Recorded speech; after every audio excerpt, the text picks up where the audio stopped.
Kota Bogor, di tengah segala perkembangan dan aktivitasnya, tidak pernah luput dari keasrian dan keindahan kotanya. Terlebih lagi dari nilai sejarah dan perjuangannya. Mencerdaskan kehidupan bangsa adalah salah satu bentuk perjuangan terbesar dan cita-cita mulia yang diwariskan oleh para pendahulu negeri ini sebagai buah dari kemerdekaan.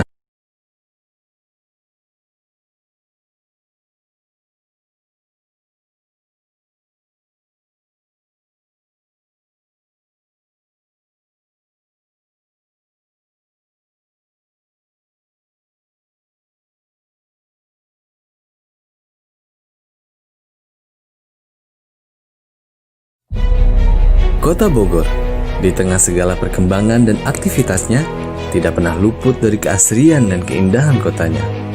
Terlebih lagi dari nilai sejarah dan perjuangannya. Mencerdaskan kehidupan bangsa adalah salah satu bentuk perjuangan terbesar dan cita-cita mulia yang diwariskan oleh para pendahulu negeri ini sebagai buah dari kemerdekaan yang diamanahkan oleh Allah Subhanahu wa Ta'ala kepada Indonesia. Terinspirasi dari nama besar seorang ulama dan ilmuwan Islam Ibnu Khaldun yang hidup pada abad ke-14 Masehi. Ibnu Khaldun dikenal sebagai seorang sosiolog dan sejarawan yang tiada tandingan di zamannya. Atas kebesaran jiwa dan baktinya kepada pendidikan dan syiar Islam, maka Universitas Ibnu Khaldun mengabadikan nama besar itu dan menjadikannya sebagai semangat dari perpaduan antara perjuangan, pendidikan, dan syiar Islam. Assalamualaikum warahmatullahi wabarakatuh. Bismillah, alhamdulillah, wassalatu wassalamu ala rasulillah wa ala alihi wa sahbihi wa mawalah wa la hawla wa la quwata illa billah. Universitas Ibnu Khaldun Bogor sejak tahun 1984 telah mencanangkan sebuah gagasan dalam bentuk konsepsi maupun praktis, yaitu gagasan ISK, Islam Science dan Kampus. Kenapa ada istilah Islam Science? Oleh karena kita berharap sains yang dikembangkan dimanapun juga adalah sains yang berpihak, sains yang menghantarkan manusia-manusia, para cendekiawan, para alumni, berbagai macam fakultas apapun, semakin dekat keimanannya, semakin kuat ketauhidannya, semakin makrifat pada Allah Subhanahu wa Ta'ala, semakin banyak sujud, semakin taat, semakin kuat untuk melaksanakan perintah Allah Subhanahu wa Ta'ala dan menjauhi apa yang dilarangnya. Karena bagi kami di Ibnu Khaldun Bogor tidak ada istilah sains yang netral, sains yang tidak berpihak. Yang namanya sains yang Islam adalah sains yang berpihak pada kebenaran, pada keadilan, pada kejujuran. Demikian secara singkat yang kami sampaikan tentang Islamic Science dan Kampus di Universitas Ibnu Khaldun Bogor. Terima kasih.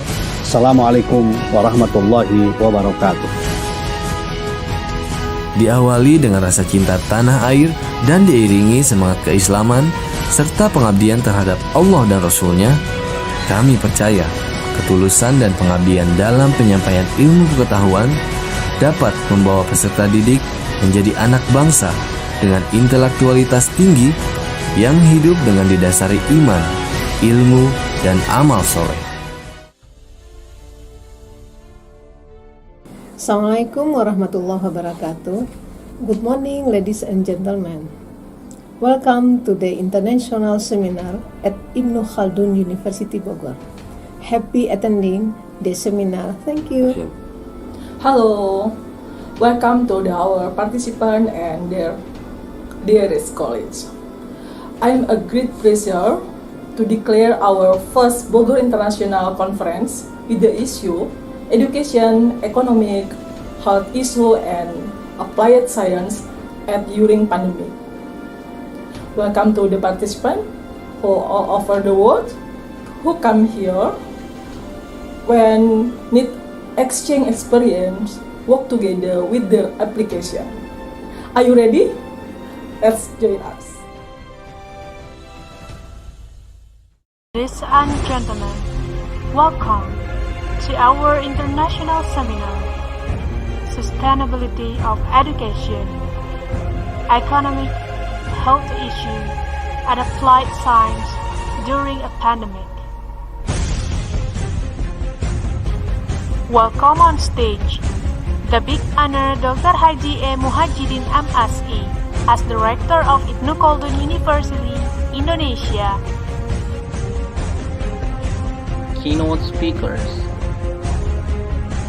Professor K. Haji Didin Hafidudin MS, Postgraduate Director of Ibnu Khaldun University, Indonesia. Professor Dr. Mamun Habib is from the School of Business and Entrepreneurship, Independent University, Bangladesh. Professor Erwin Sulaeman is from International Islamic University, Malaysia. Haji Hendri Tanjung, Ph.D. as the Postgraduate Vice Director of Ibnu Khaldun University, Indonesia.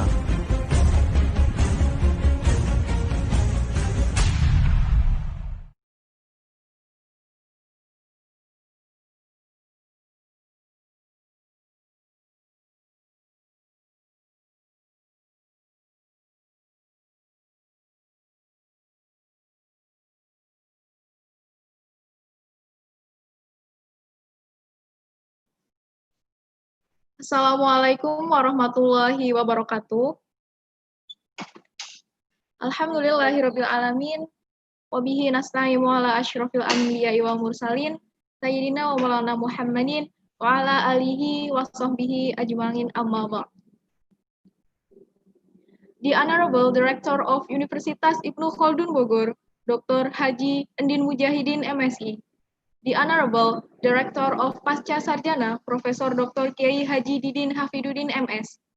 The Honorable all of the keynote speakers, the Honorable all of the presenters, and the Honorable all of participants in Bogor International Conference of Education, Economics, Health Issues, and Applied Science during a pandemic today.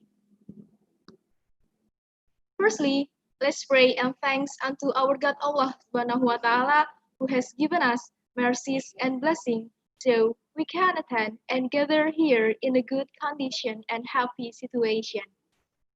Secondly, salawat and salam always be given to our Prophet Mohamed Sallallahu Alaihi Wasallam who has guided us from the darkness to the brightness.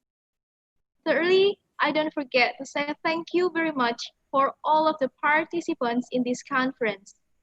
Let's start this conference by saying Basmalah together. Well, thank you very much. So, now, my name is Nur Khofifah Sadia. I'm from Universitas Ibnu Khaldun Bogor. I would like to retell about the rundown. For the first is the registration. The second is opening for Master of Ceremony. The third is reciting Holy Quran.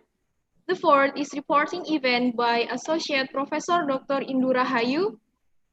The next is speech by the Rector of UIKA Bogor, Dr. Haji Endin Mujahidin M.SI. The next is speech by the Director of Pascasarjana, Professor Dr. Kiai Haji Didin Hafidudin MS. And the last is closing by Master of Ceremony.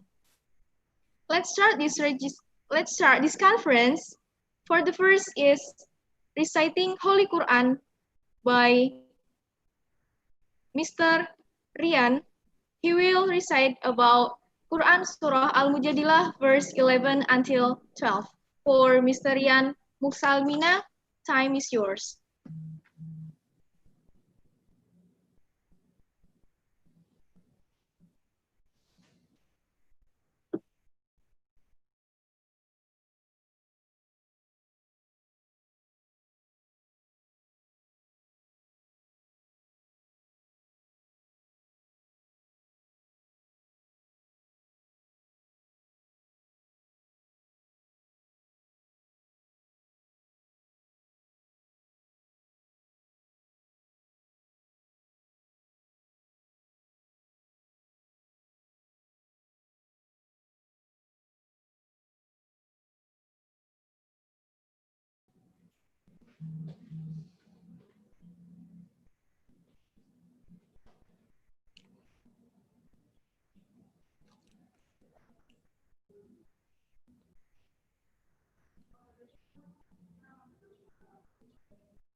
أعوذ بالله من الشيطان الرجيم.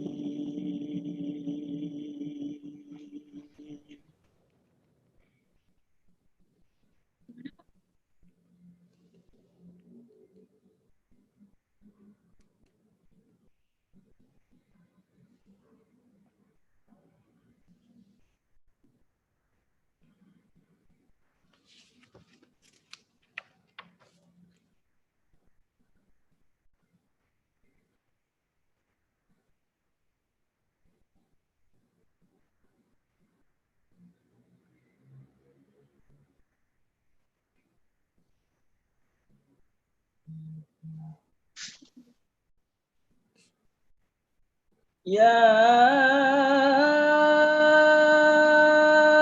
أيها الذين آمنوا إذا قيل لكم تفسحوا في المجالس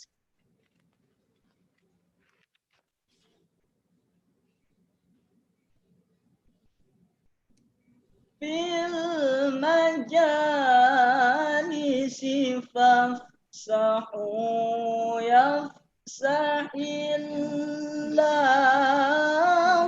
لكم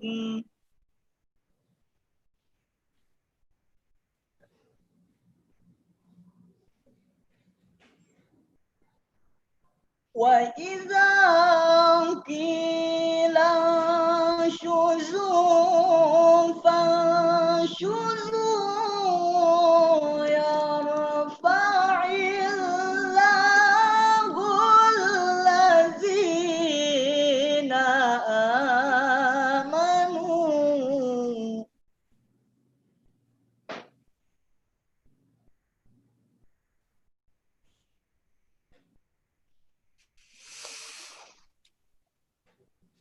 الذين آمنوا منكم والذين أوتوا العلم درجات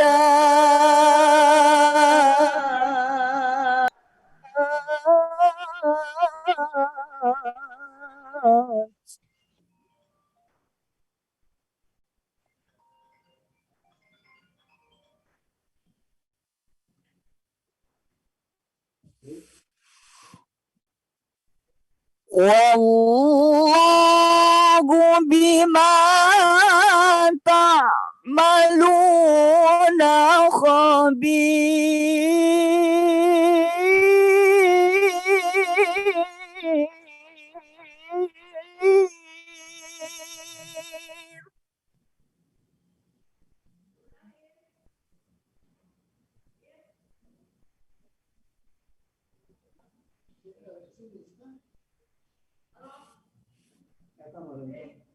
يا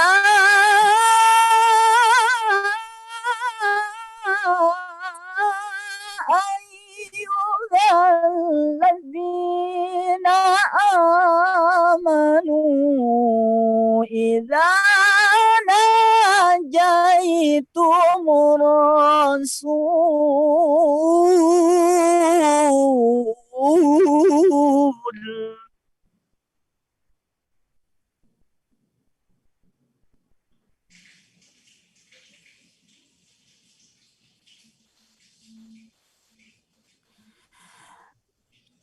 إذا ناجيتم الرسول فقدموا بين يدي نجواكم صدقة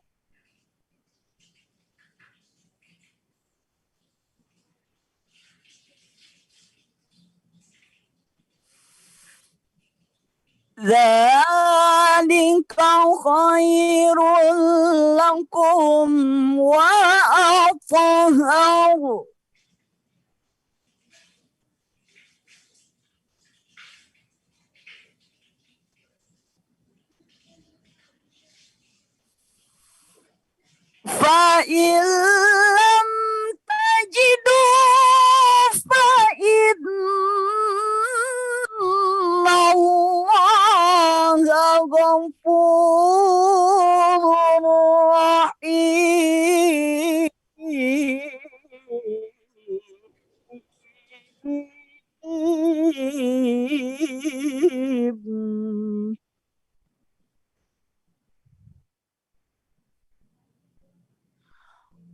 فإن لم تجدوا فإن الله غفور رحيم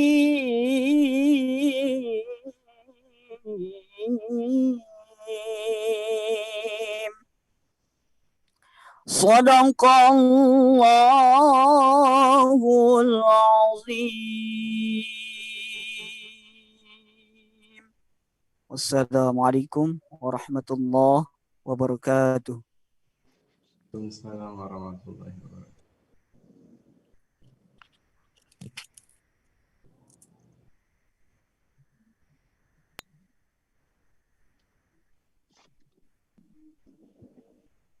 Well, thank you very much for Mr. Rian. May Allah always bless our life.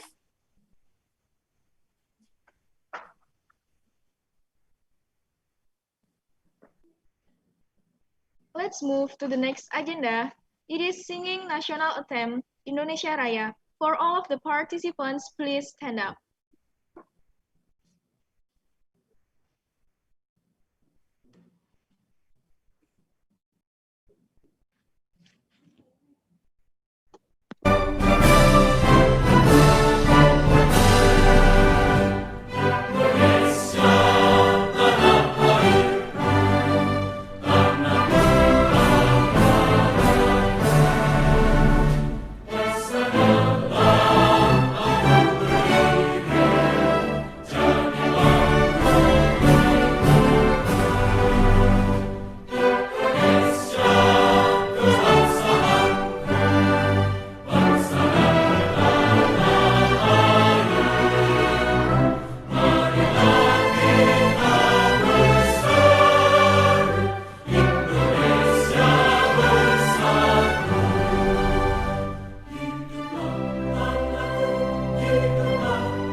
Well, for all of the participants, you can sit down again. Ladies and gentlemen, let's move to the next agenda. It is opening speech by the Rector of Universiti Khaldun Bogor, Dr. Haji Hendri Mujahidin, M.SI. Time is yours.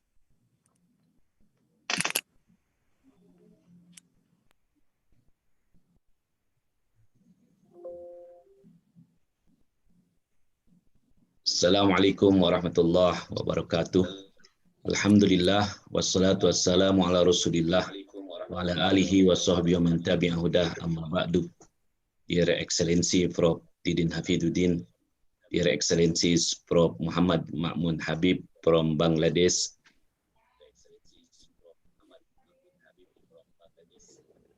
Prof. Erwin Sulaeman from IIUM Malaysia, Associate Professor M. Nahariah Azwani from Universiti Hussein on Malaysia, and Hendri Tanjung Ph.D. from Ibn Khaldun University.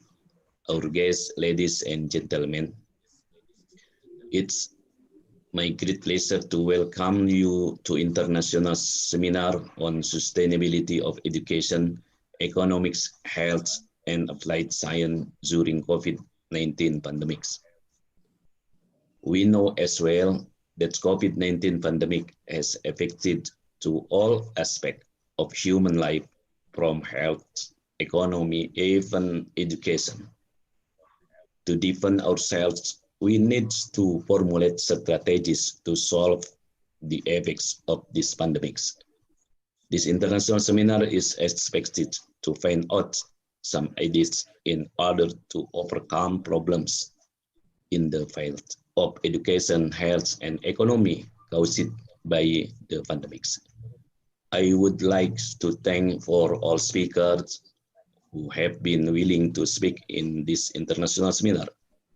I also hope that this international seminar will have concrete steps in our cooperation to disseminate recommendation to international community, solve the effects of this pandemics. This international seminar is expected to find out some ideas in order to overcome problems in the field of education, health, and economy caused by the pandemics. I would like to thank for all speakers who have been willing to speak in this international seminar. I also hope that this international seminar will have concrete steps in our cooperation to disseminate recommendation to international community. Good luck for you on attending this international seminar. Thank you very much for your attention. Assalamualaikum warahmatullahi wabarakatuh. Waalaikumsalam warahmatullahi wabarakatuh. Waalaikumsalam warahmatullahi wabarakatuh.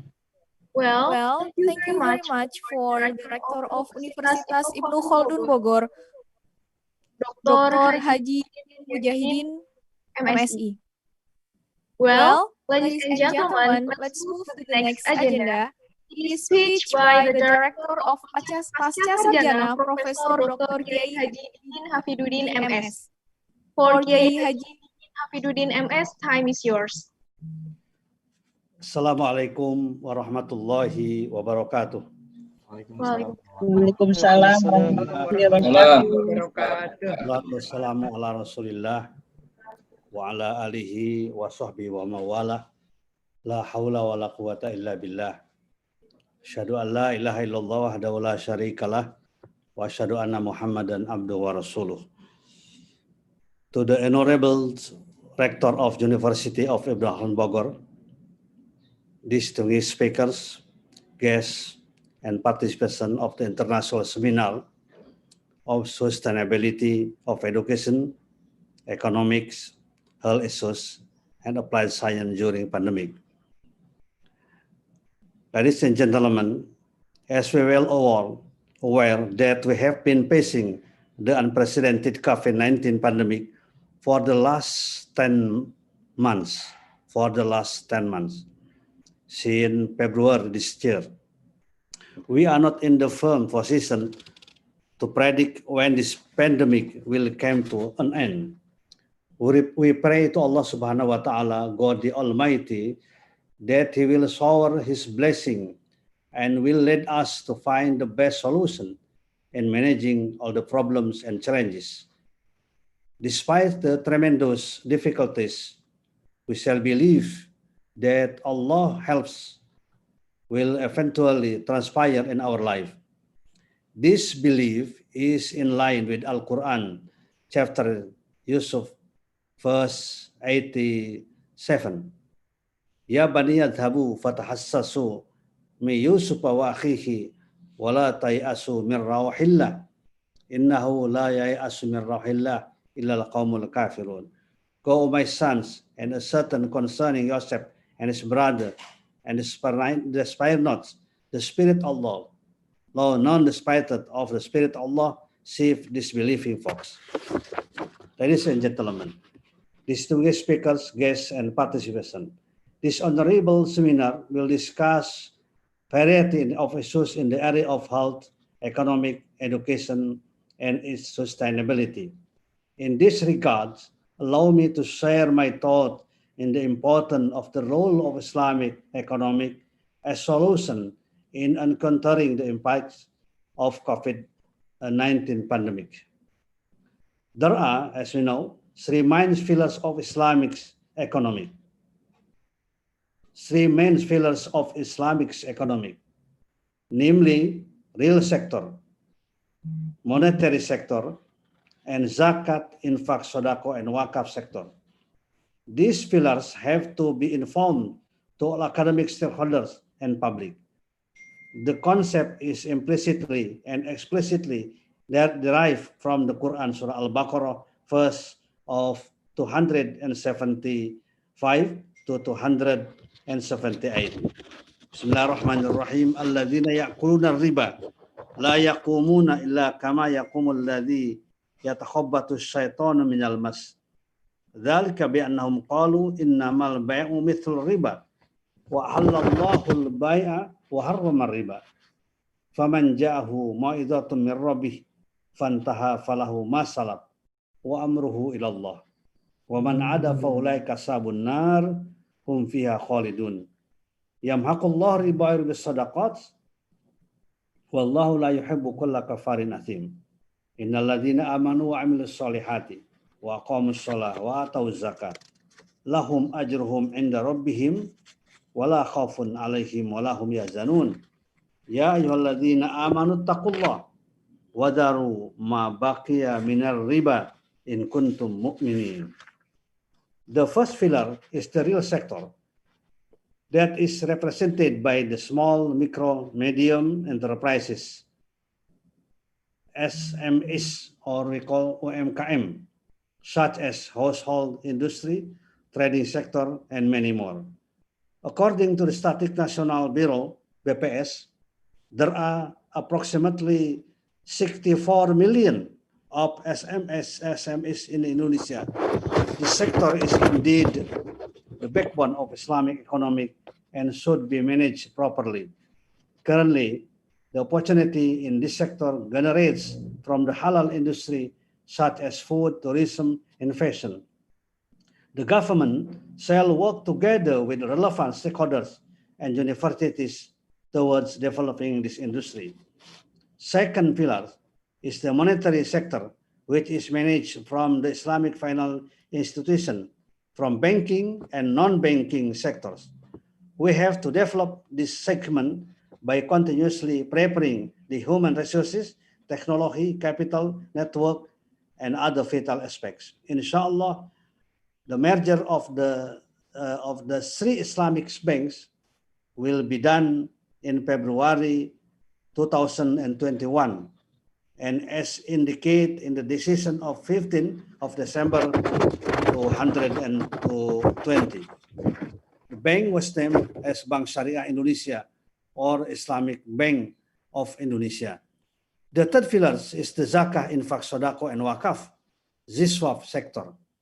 The sector has a prospective potential to become the important sources in poverty elevation, particularly in managing the impact of COVID-19 pandemic.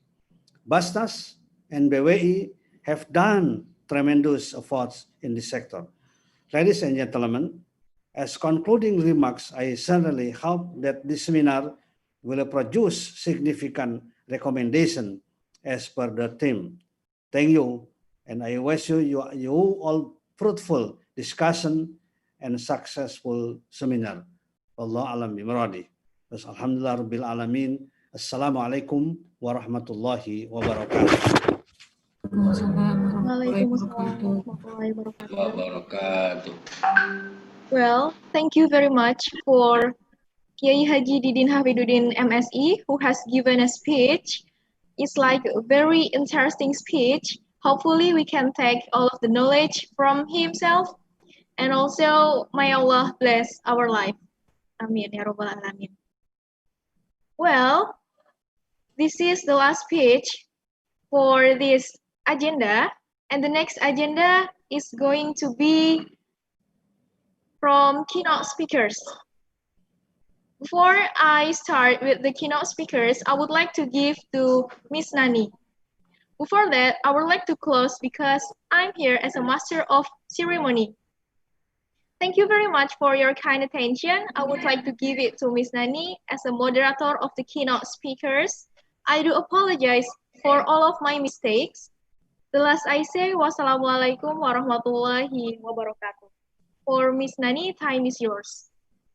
Enggak, Bapak udah ya. Hah?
Bismillahirrahmanirrahim.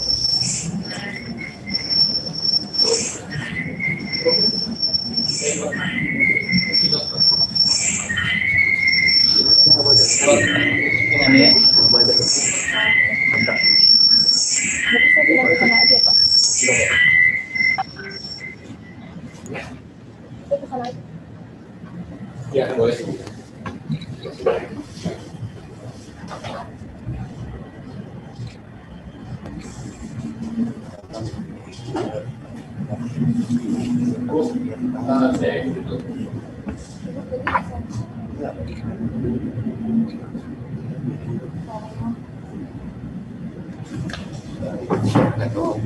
Biar lurus ya Bu, maaf ya Bu ya. Oke.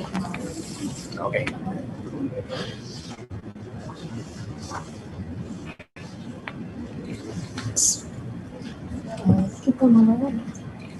Keynote speaker ya, menunggu keynote speaker satu. Lagi dihubungi. Mohon maaf para peserta ya, I'm so sorry.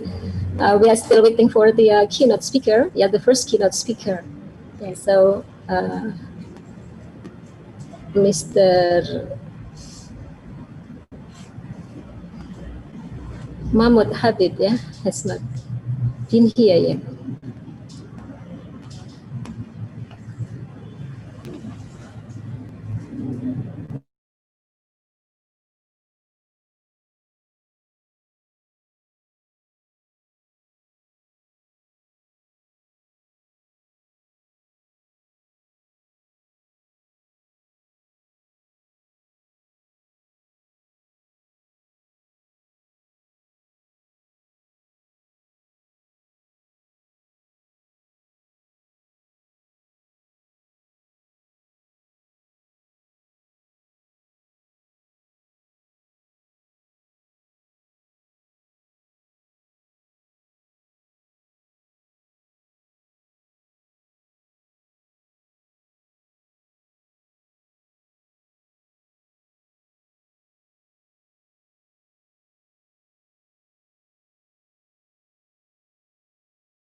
Nggak mau bunda dek.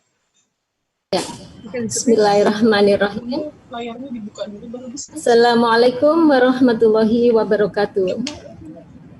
Waalaikumsalam warahmatullahi wabarakatuh. Yeah, ladies and gentlemen, may Allah Subhanahu wa Ta'ala grant us His blessing and mercy for us in this great moment of the first BIC-ETAH Bogor International Conference on Sustainability of Education, Economics, Health Issues, and Applied Science during a pandemic of Ibnu Khaldun University Bogor. The Excellency Rector of Ibnu Khaldun University, Dr. Andin, Professor Didin Hafidudin, the Director of Postgraduate Program of UIKA Bogor, the honorable guests, the presenters, and the teamwork.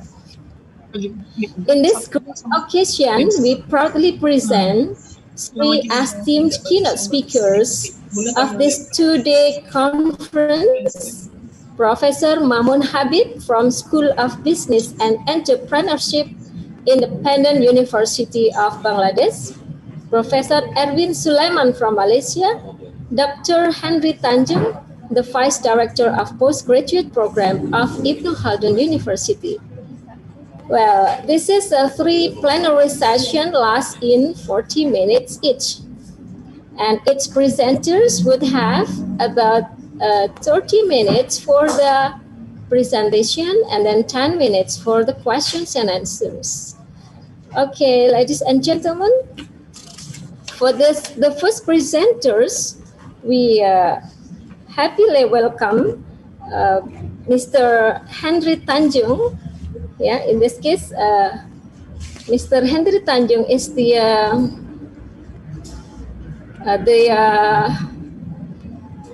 keynote speaker of our conference for today. And then let me read his biography. He was born in Pematang Siantar, 30 May in 1971, very young. And he is the Deputy Director of Postgraduate School. And then he was graduated from Ph.D. Islamic Economics of IIU Islamabad, M.A. in Islamic Business Law of UIKA, and the Bachelor Statistics of IIU. Okay, now he is also has so many experiences, yeah, like the member of Indonesia Wakaf Board, the Deputy Director of Postgraduate School of Ibnu Khaldun University, and Syariah Supervisor of some Islamic financial institution. Okay, well, now I would invite Bapak Hendri, yeah, to give the presentation. Time is yours.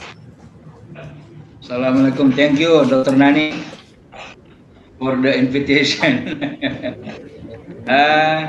Ladies and gentlemen, actually, now in Bangladesh there's a winter, so and the lack of time is 2 hours. So in Bangladesh now it's 7 a.m. So 7 a.m. in winter time is a very difficult time actually, because the weather is very cold, up to 600 Celsius. 6 degrees Celsius. So I think Prof. Mamun will be late, I think. Okay. Okay. Let's start with my presentation.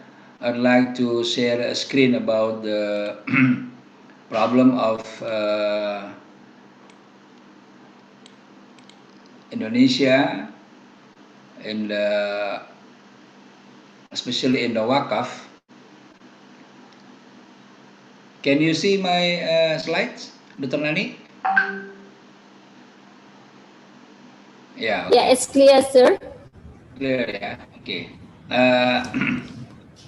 I'd like to make it bigger.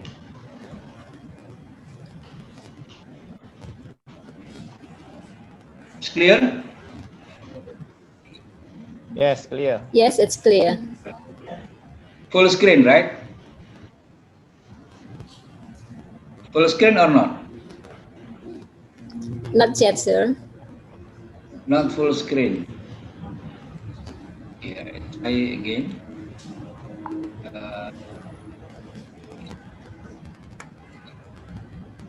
Is this full screen? Yes. Yeah, it's clear. Yeah, okay. It's full screen. Yeah. So, good morning, all the participants. My paper titled Wakaf in FinTech. FinTech is the abbreviation of financial technology. Wakaf in FinTech innovation in pandemic era, the Indonesian model. Presented at the first Bogor International Conference on Education, Technology, and Humanities in Khaldun University, Tuesday, 22 December 2020. Right. Uh, some of the list that I would like to deliver. First one is introduction, objective, literature review, research question, methods, results and discussions, and the lastly is conclusions. Now, I'd like to show you the statistics of COVID-19. Have you seen the table? Dr. Nani, have you seen my table? Dr. Oh, Nani, it's yes. clear? Yes, sir. The Yeah. table is Yeah, clear, it's clear. yeah? Okay. So, this is about the statistics of COVID-19 worldwide and Indonesia. Okay.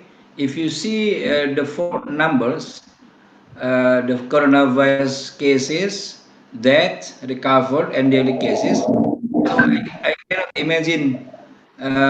I could not imagine this happened 5 years ago, for example. I could not imagine that it will be happen here now. In worldwide, coronavirus cases reach 77 million people. How come? Can you imagine 77 million people? This is about the population of Turkey. So all, for example, all the, the people in Turkey contacted or connected to coronavirus cases. In Indonesia, 665 kilo means 1,000, right? 6,500. 665,000 people. It's almost 1 million people. And the death also is a very many people got death, 1.7 million worldwide, and Indonesia 19,000 person. Recovered 54 million in Indonesia, and Indonesia 542,000. And daily cases, I this is very very scale because in the March only two cases, three cases of death, for example, and April up to 10, 20, etc. Please mute. This is very noisy. I cannot focus. Hello. Please mute. Please mute, please. Okay. Daily cases in Indonesia, almost 7,000 people, 7,000 persons. So, can you imagine that now our neighbor, our friends, our staff, our boss, for example, infected by coronavirus? And what is the effect on the economy? At least three effects of coronavirus to the economy. The first one is poverty. Poverty increases. In Indonesian case, almost 2 million people increase in the poverty from 26 million people, and at the end of this December, reached 28 million people, poor people. Okay, so this is a very very bad to the situation of Indonesian economy. Employment also decreases, so we can see so many workers they are fired by the industry, by the manufacturers. And economic growth also decreases. Our Ministry of Finance has announced that Indonesia will come to the crisis, will come to the recession at the end of this 2020. And for these three, I think this is the urgency of WACF, because WACF can decreases poverty. With the WACF fund, with the result of the WACF can benefit the poor people, and also WACF can increases the employment, because from the WACF fund we can build factories, industries, etc., and absorb employment all over the world. Also, the last one is economic growth.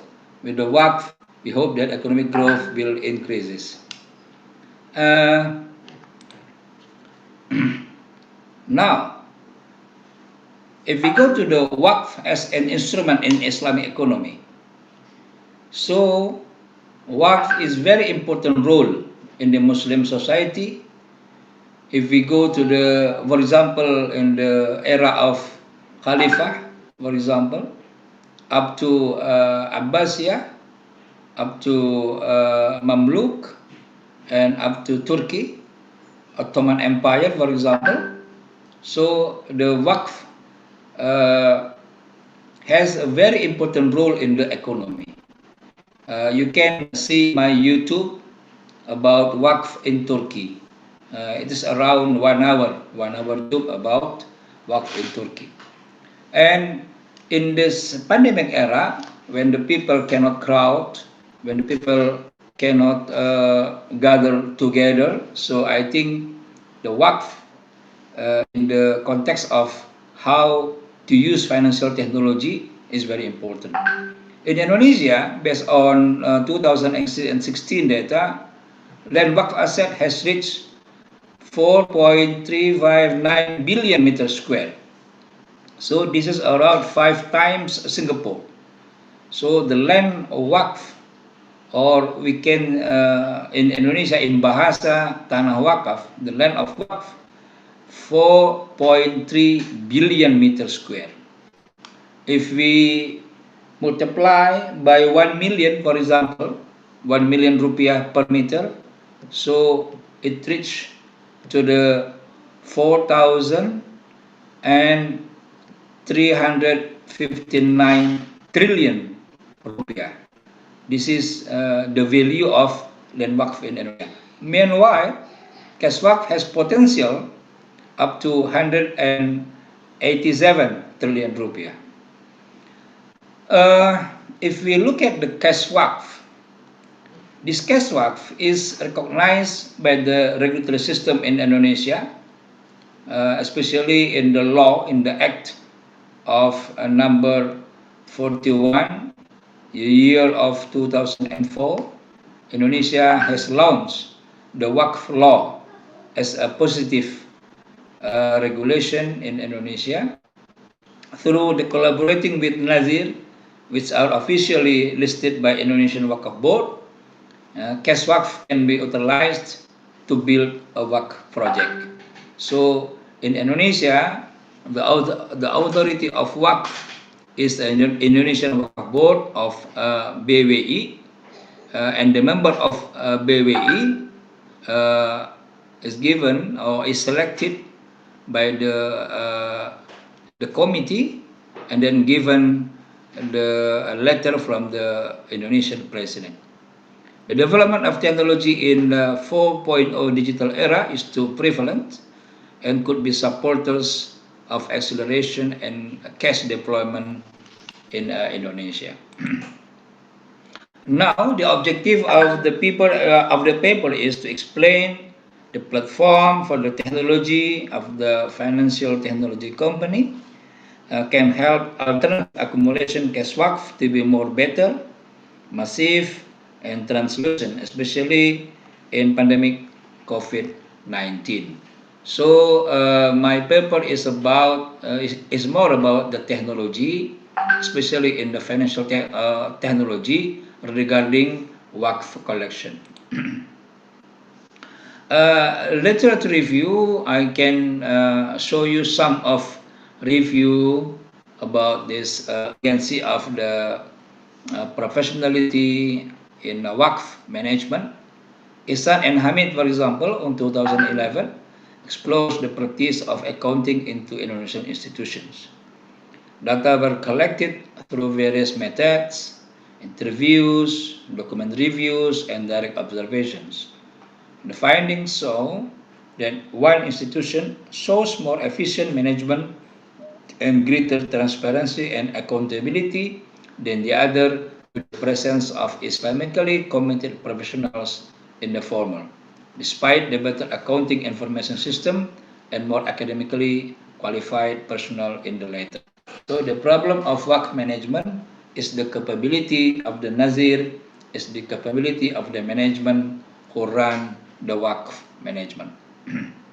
And the second possibility of using financial technology for Waqf collection, Fathur Raihan 2015 investigates the possibility of using financial technology for Waqf collection. The result of this study provide a proposing Waqf financing that can fund directly the halal tourism activities in the form of online financial technology platforms called Waqaf Halal Tourism. In practice, Waqaf Halal Tourism be an intermediate to link the owner of the Waqif with Waqaf Halal through the crowdfunding mechanisms. So the issue of the cash Waqf collected by the financial technology has been investigated since 5 years ago. And still, this is the issue how to collect the Waqf fund effectively and efficiently nowadays. The third review about potentials of cash Waqf in Indonesia, Bizarre on 2017 calculates the potential of cash Waqf in Indonesia. Based on data National Economic Survey 2014, at least cash Waqf reached the amount of 197 billion rupiah per month and 2.36 trillion per year. He assumes that every Muslim pay cash Waqf by only 10,000 rupiah per month. The maximum cash Waqf collected from this assumption is 985.1 billion per month or 11.82 trillion per year. So this is the potential of the cash Waqf. If every person, every Muslim in Indonesia pay Waqf by 10,000 only, 10,000 rupiah only per month, but all Muslims paid, and the amount will reach 11.82 trillion per year. This is very huge money. And the fourth one, the importance of innovation in Waqf management. Huda et al. 2017 studies the problems, solutions, and strategies for Waqf development in Indonesia. The result shows that the main Waqf problems in Indonesia is capability of Nazir, which is not the main profession. The former strategy is the expansions and innovation in the Waqf management. So I'd like to highlight the innovation. So in the Waqf collection, we need innovation. How to do that? By the technology, by the financial technology. So this is the importance of technology in the Waqf management. As a summary, literature review shows that professionality of Nazir is very important. There are huge potential of Waqf collecting. It can reach 11.82 trillion rupiah per year, and the role of innovation of Waqf management to develop Waqf in Indonesia is very important. And one of the innovation is using financial technology as proposed by Fathur Raihan. And from this review, the research question is, which kind of technology innovation can be performed? Which kind? Okay. And The method used in this research, descriptive. The argument starts from policy and challenges of cash waqf in Indonesia, Indonesia fintech regulatory framework, and the benefit of using financial technology in waqf management subsequently. And last part of this paper is conclusion and policy recommendation. Now we go to results and discussions. So how about the policy and challenges cash waqf in Indonesia? During the IMF World Bank Group Annual Meeting 2018 in Bali, so I was also invited to this event, IMF and World Bank, because I was as a member of Indonesian Wakaf Board at the time and also now. We are invited by the IMF to launch the Wakaf core principles. So this is the standard using worldwide about Wakaf core principles. Wakaf management, about risk management in Wakaf, about business and audit. BBI has also issued special sukuk program with the Ministry of Finance called Wakaf Link Sukuk. Participants from Bangladesh and also from Malaysia, maybe they don't have this kind of product because Indonesia is the first country to launch this product, Wakaf Link Sukuk, whereby the investors are able to purchase in retail and give a Wakaf commitment for giving the profit from sukuk to auto-convert into cash Wakaf. Although Wakaf policy has already contributed significantly in Indonesia, most of the Wakif are still facing the same challenges and obstacles in terms of fundraising, progress reporting, administration of Wakaf asset, productivity of Wakaf asset, risk management for Wakaf project, and Wakaf literacy. In Indonesian Wakaf Board, I am the head of division of the Nazir in Indonesia, and the problem that we are facing is like this: fundraising, reporting, administration. So this is the problem that we are facing on. From these main 6 issues, financial technology or fintech could be the answer with which Wakaf institution is looking for. So with the hope of financial technology, some of this problem can be solved.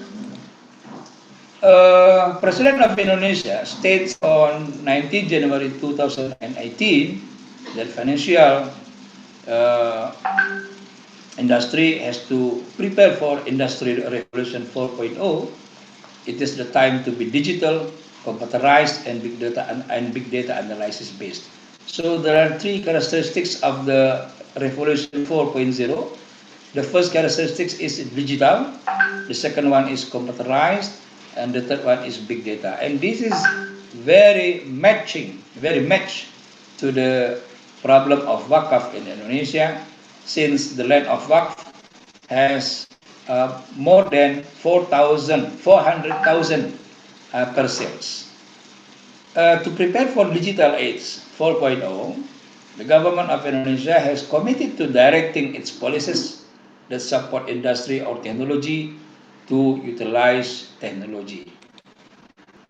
This is, for example, the categorization of financial technology. So many types. For example, the first is e-payment, electronic payment. Consists of card payments, point of sale payments, e-money, electronic money, transfers, remittances, e-wallet, electronic wallet, e-lending, electronic lending, loan-based crowdfunding, equity-based crowdfunding, social-based crowdfunding, e-banking, consumer and commercial banking, banking infrastructure, e-capital market, e-brokerage, e-mutual fund trading, dark pools trading, e-insurance, agent brokerage, supporting fintechs, etc., up to the blockchain as the very new issue in the Wakf. So if we look at this picture, hundreds of financial technology has been played in the industry of financial industry in Indonesia. And in the financial service industry, there are two regulators. First one is Bank Indonesia, and the second one is OJK, or Financial Services Authority. OJK has issued regulation related to fintech P2P. P2P means peer-to-peer lending with the OJK rule number 77, and also concerning the regulation of OJK 13, digital financial innovation. In the next few months, it will issue regulations on equity crowdfunding. This is about the Bank Indonesia and the OJK role in the context of financial technology. So if you look at this chart, OJK is concerning about the banking regulation, capital market, and also non-banking financial institutions, or NBFI. And Bank Sentral of Bank Indonesia, more concerned to the card payment, e-money, e-wallet, and NPG. So this is about the role of BI and OJK, Indonesian Bank, and Otoritas Jasa Keuangan, or Authority Financial Service in Indonesia, to deal with the problem of digital banking or digital finance. How does fintech benefit WAKF? This is one of the industry. The name of the what is it? Amanah Fintech Syariah is the one of the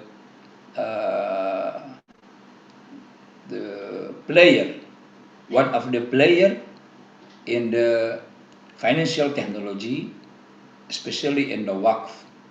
So Amanah Fintech founded in the 2017 and launched their crowdfunding services on March 2018. And after 7 months from launching, it's already shown many promising features as alternative Islamic financial services. This is the fintech P2P Sharia, the first fintech P2P Sharia. So all participants, I think, have a handphone, right? So just open your handphone from the Google Store, for example. From the Google Store, you can write Amanah with the EMMENA, yeah, Amanah. From this Play Store, we can choose Amanah, and then you can download it or you can install it. I am the member of Amanah since 2 years ago. This is the number of the Amanah. Oh, we cannot see, right? But the picture is like this, like triangles like this. So you can see that one. And from this you can pay wakaf through your handphone. Okay, so Amanah has broadened their services by providing crowdfunding services for productive sector using cashback fundraising. Currently, through Amanah mobile application, Wakif are able to get easy access. So this is the keyword, easy access in participating cash wakf. So just by your handphone, you can pay wakf, Amanah for example, and this is halal finance technology, and there is some choice if you go to the wakaf, and for what kind of wakaf. For example, this is wakaf pembangunan lembaga pendidikan. This is 200,000, 200,000. You can choose it.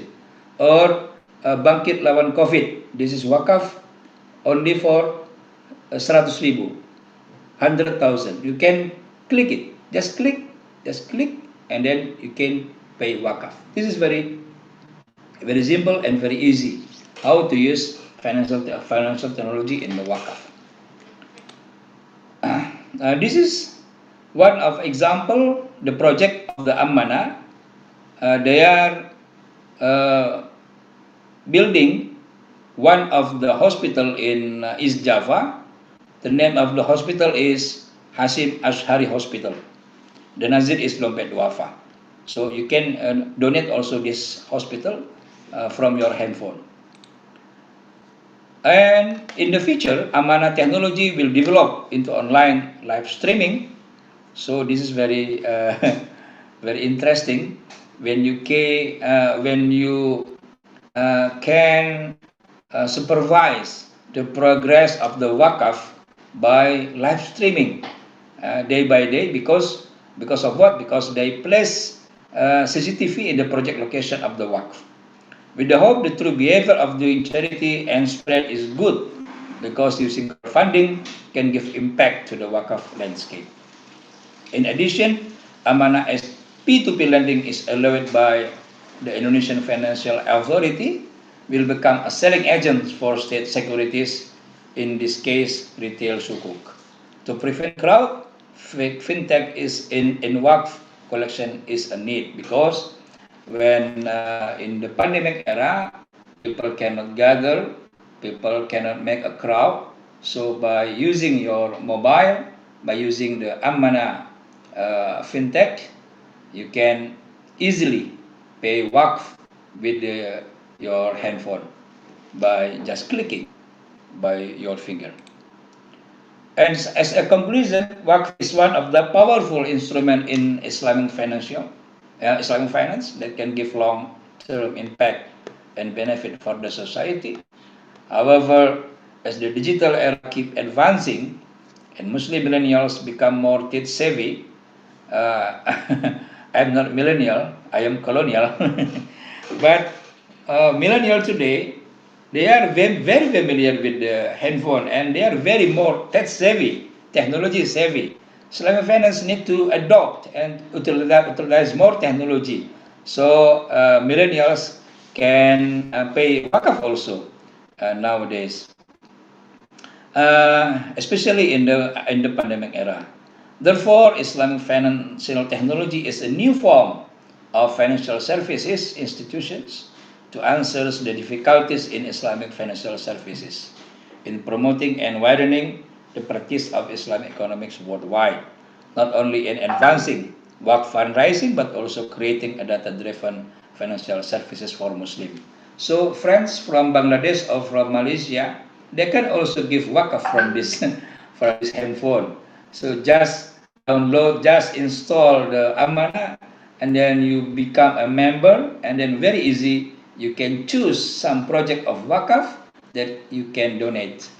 So this is the beauty of the financial technology in the wakaf. I think that's for my presentation. I would like to close with the pantun, daun selasih tumbuh di batu, terima kasih and thank you. Assalamualaikum warahmatullahi wabarakatuh. Waalaikumsalam warahmatullahi wabarakatuh.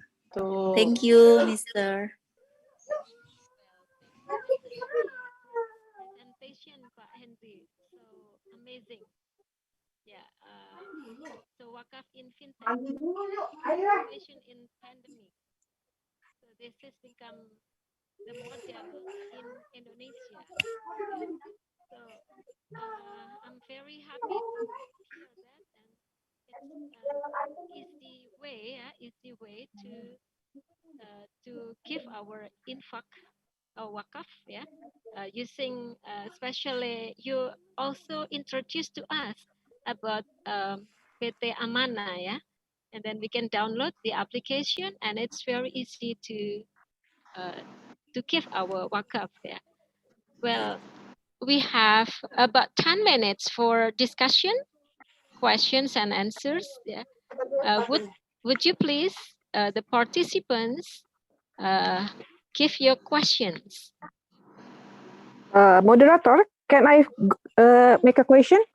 Yes, I of should course. write down. Yes, please mention your name. My name is Poppy Novita. Poppy Novita. Yeah, please. Where are you from? Your institution, please. Magister Management Ibnu Khaldun. Oh, I see. Okay. Ibu Poppy. Yes, your question, please. Thank you very much for the time. I like to appreciate for the webinar, international webinar, very fruitful, and the topic is also currently needed because you know that this pandemic, you have to make something for insaniyah economics. What we call it, to make we are being human, yeah. So I'm very appreciate for this conference. Mr. Hendri. Yeah, how are you, Dr. Poppy? I'm very well, thank you very much. Your research is very fruitful and open my mind with the wakaf economic. I also do some reading about wakaf in the literature, that the one main problem of Indonesia characteristic is there is no connection between the number of mosques and the willingness of make wakaf. So there is no connection. We have number of mosques, but there is no willingness to make wakaf. Is nothing related. One also the findings mentioned that the main niyah or intention to wakaf is the preachers. So the preachers also have a great contribution to donate or to make a wakaf. So this finding is also interesting. The fintech can maximize this finding to ask all the preachers, to ask the public figure, socialize or promote the wakaf. Because our characteristics of Indonesia is paternalism. We look up for the figures. So please also maximize these findings to the fintech, because everyone needs channel to express the insaniyah tools, or this fintech technology is very interesting. So the one who use the smartphones can easily make donate or make wakaf. So this is finding also very important. The number two, I mentioned also the characteristics of Indonesia. The lack of government support. Do you know that North Cyprus, the only country that recognized by Turkey, 19% of the land is belong to wakaf. Can you imagine that one country, 19% of the land is wakaf? So how important is the ummah is prepared to protect the Northern Cyprus, Turkish Northern Cyprus, to belong to the ummah. Yeah. So what's your question? Reflect to our government.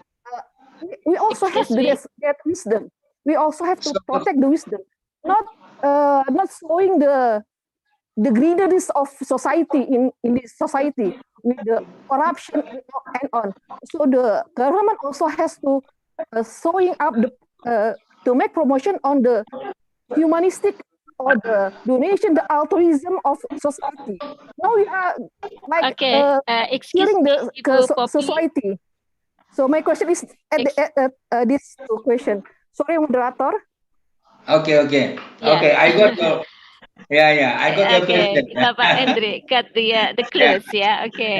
Thank you. I would like to introduce you. Dr. Poppy is the one of the lecturer in the Magister Management, and she spent so many years in Turkey. So she know well about the condition of land wakaf in Turkey.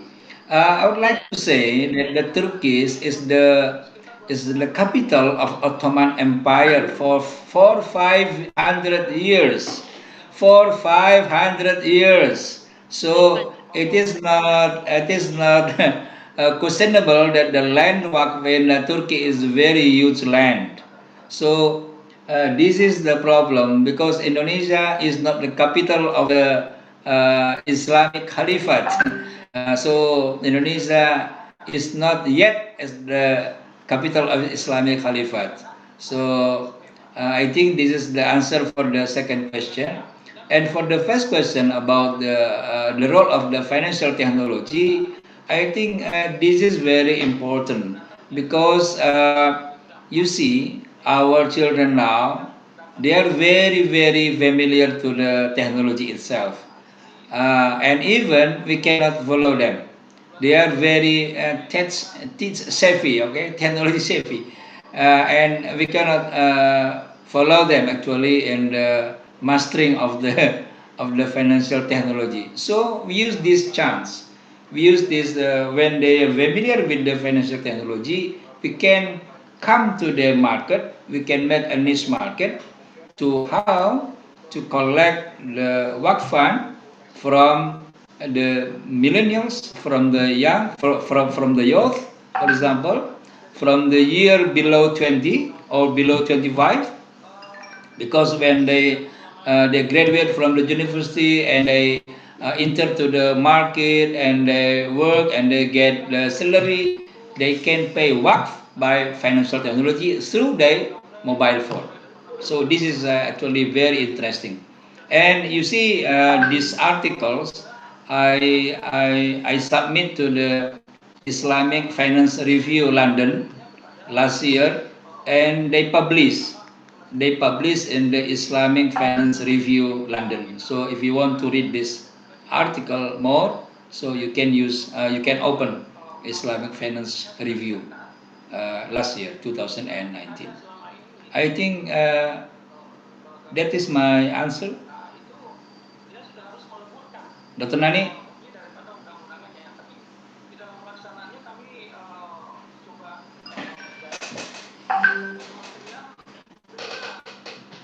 Thank you very much, Mr. Hendri.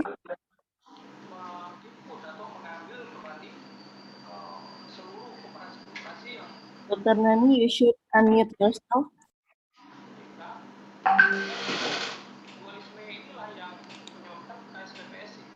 Yeah, I'm sorry. Thank you very much, Dr. Hendri, about your explanation, and then also the questions by Dr. Poppy. And we still have 6 minutes, so I invite one more participants to give the question. May I have one question, please? Yes, please. Your name? My name is Nahariah. Okay. From Postgraduate School of Ibnu Khaldun, Bogor. Okay. Dr. Hendri, thank you very much for the very fruitful presentation. I would like Thank to you. ask. Thank you. I would like to ask one question regarding the reporting in the Wakaf project. Is facilitated in the application, because to me one of the most important thing regarding this cash WAK collection is the transparency to the donors. So Yes, can you yes. please elaborate more on this side of reporting or transparency to the public regarding this cash wakaf collection, to which project it is funded? Thank you very much. Yeah. Yeah, when you pay wakaf through financial technology, it will be recorded, and the technology will be more and more sophisticated. For the next year, they will provide the CCTV project for the wakaf project. So when you pay your wakaf from the mobile phone, you can see what is the progress of the project of wakaf that you donated. This is very interesting, and we cannot realize it 10 years before or 10 years ago. So this is a kind of transparency in the field of wakaf management. I think that's my question. That's my answer. Thank you. Okay, thank you very much, Yeah, Doctor. thank you very much, Ibu Puraini and Bapak Hendri, ya, for the answer. So it's no necessary to be afraid of the transparency, right? Yeah. Well, I think we still have about 3 minutes left, Bapak. Would you please give your close statement or anything for the conclusion of this session? Thank Yeah, you. yeah, thank you. Yeah, good. All participants, I would like to close my statement with the role of the work is very important, and development of technology we can grab it to make the management of the work can be efficiently and can be effectively. So let's grab the technology. Let's make the development of technology as a friend. Don't make it as an enemy. Thank you. Assalamualaikum warahmatullahi wabarakatuh.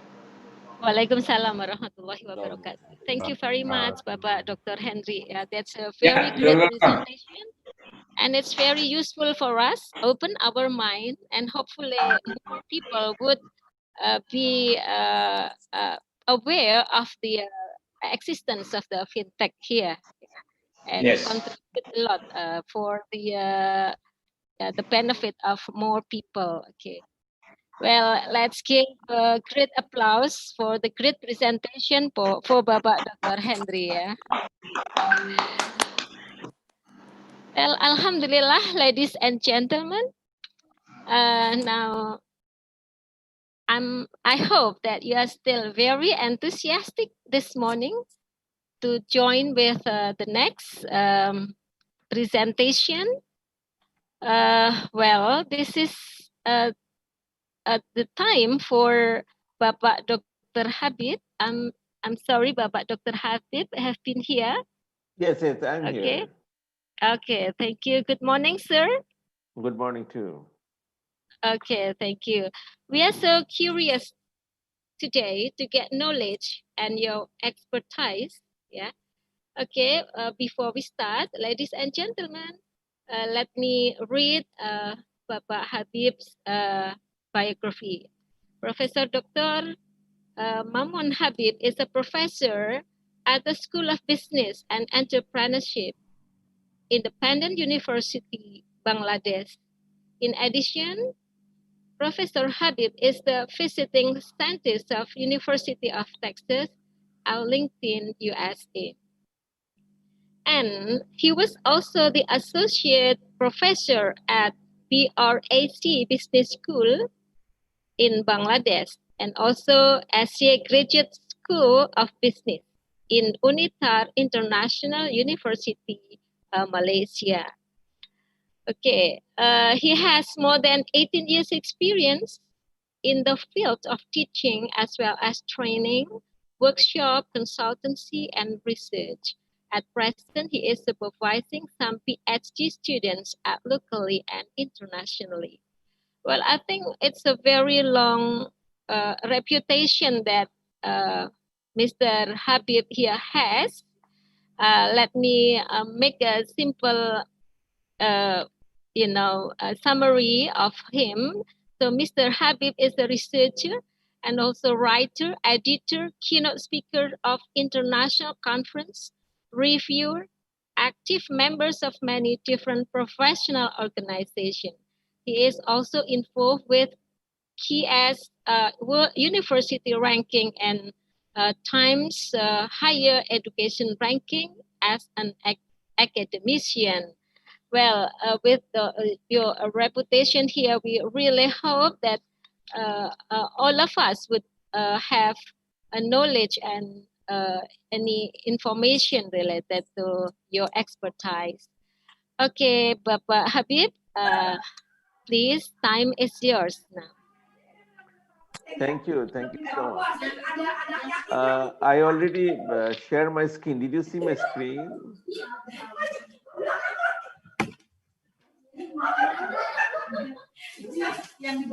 I already shared my screen. Did you see my screen, please?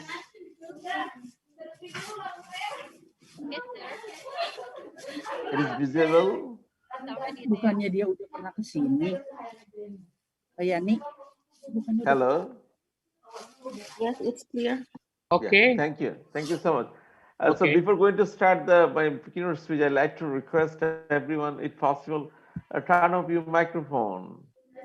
And I'd like to request turn on your camera so that I can see you. As you know that the online lecture nowadays very questionable situation that whether I'm audible, whether you are there or not. Because most of the cases that online session, the participants connected, but they are not there.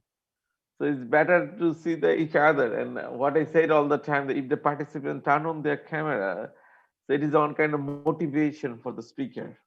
So I'd like to request that participants, if possible, turn on your camera and definitely turn off your microphone, please. First of all, I'd like to start in this way that you notice that what I mentioned here, the title of my today's speech, the pandemic impact on education supply chain management. As you know that we are familiar now, more or less everybody are familiar with this situation, is a pandemic situation. But our discussion will be like that, what is the impact on education supply chain management? I think you already noticed that I use the term the supply chain management. So I'd like to start by this term at first, what is supply chain management? And then I'd like to discuss about the education supply chain management. And then I'll talk about the pandemic impact upon our education supply chain management.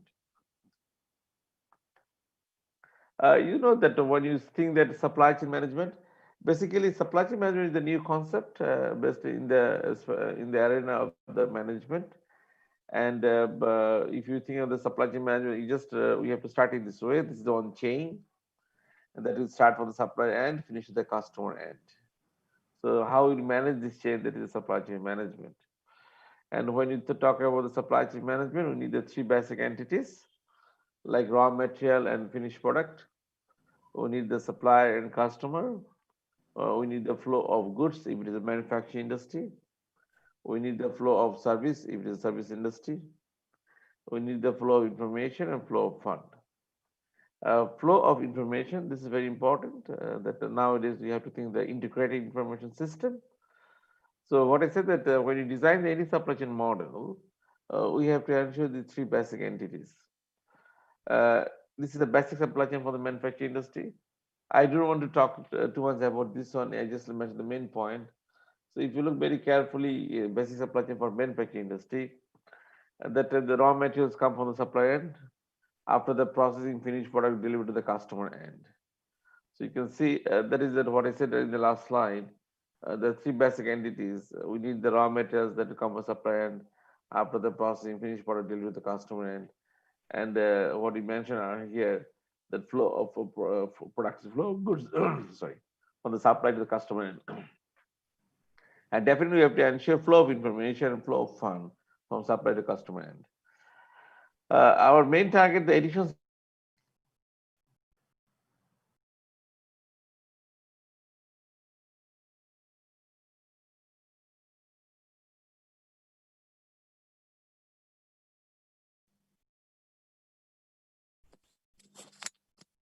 Excuse me.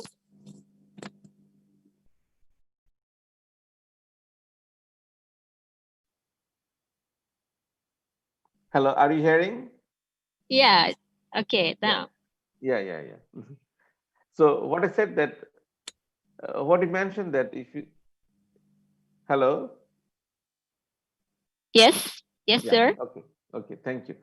So what I mentioned that if you look very carefully, our basic supply chain for the education institution, like service industry, then the same process we have to apply.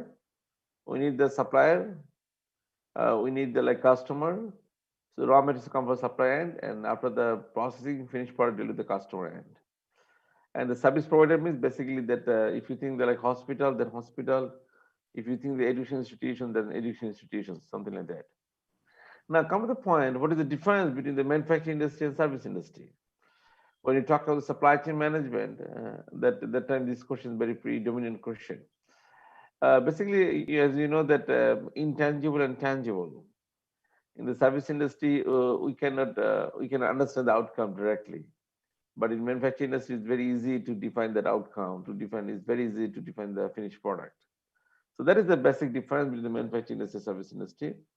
And another one thing is that when you think the service industry supply chain management, we have to ensure that how you can add values to the society. And as you know, the society is that end customer, end user. We call it the consumer.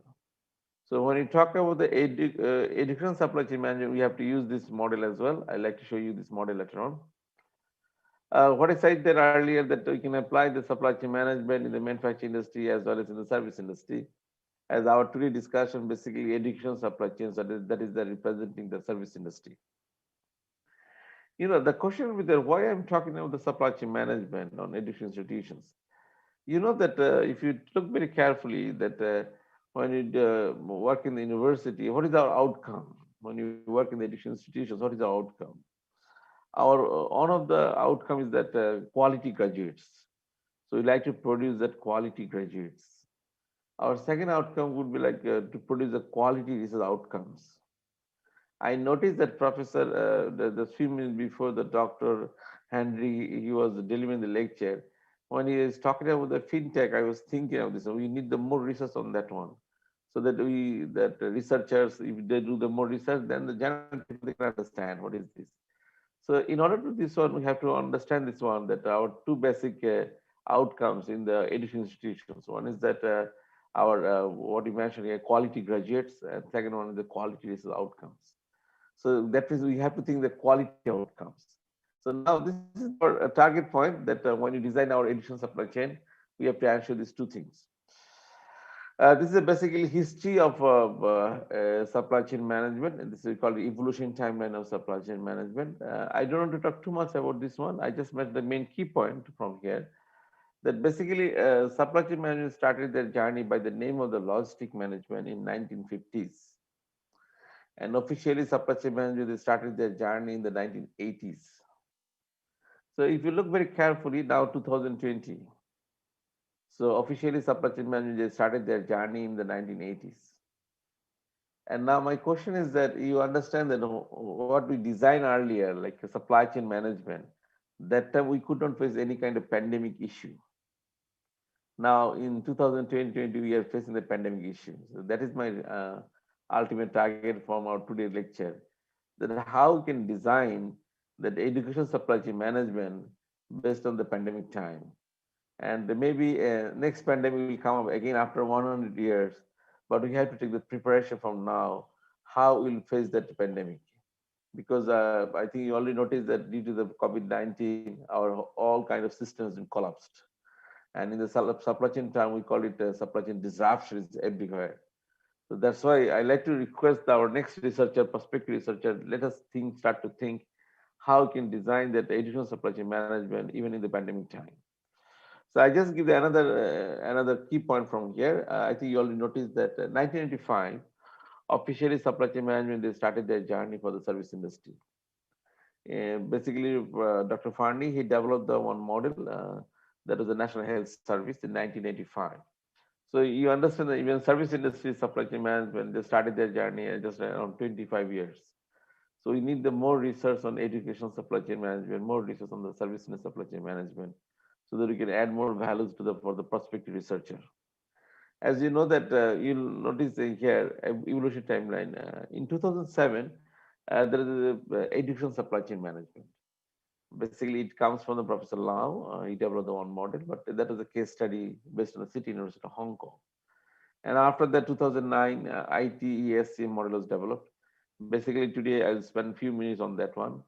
ITESC model, Integrated Tertiary Education Supply Chain Management model. If you're more interested about this one, basically this is the model, supply chain management model for the tertiary institutions, supply chain management model for the university.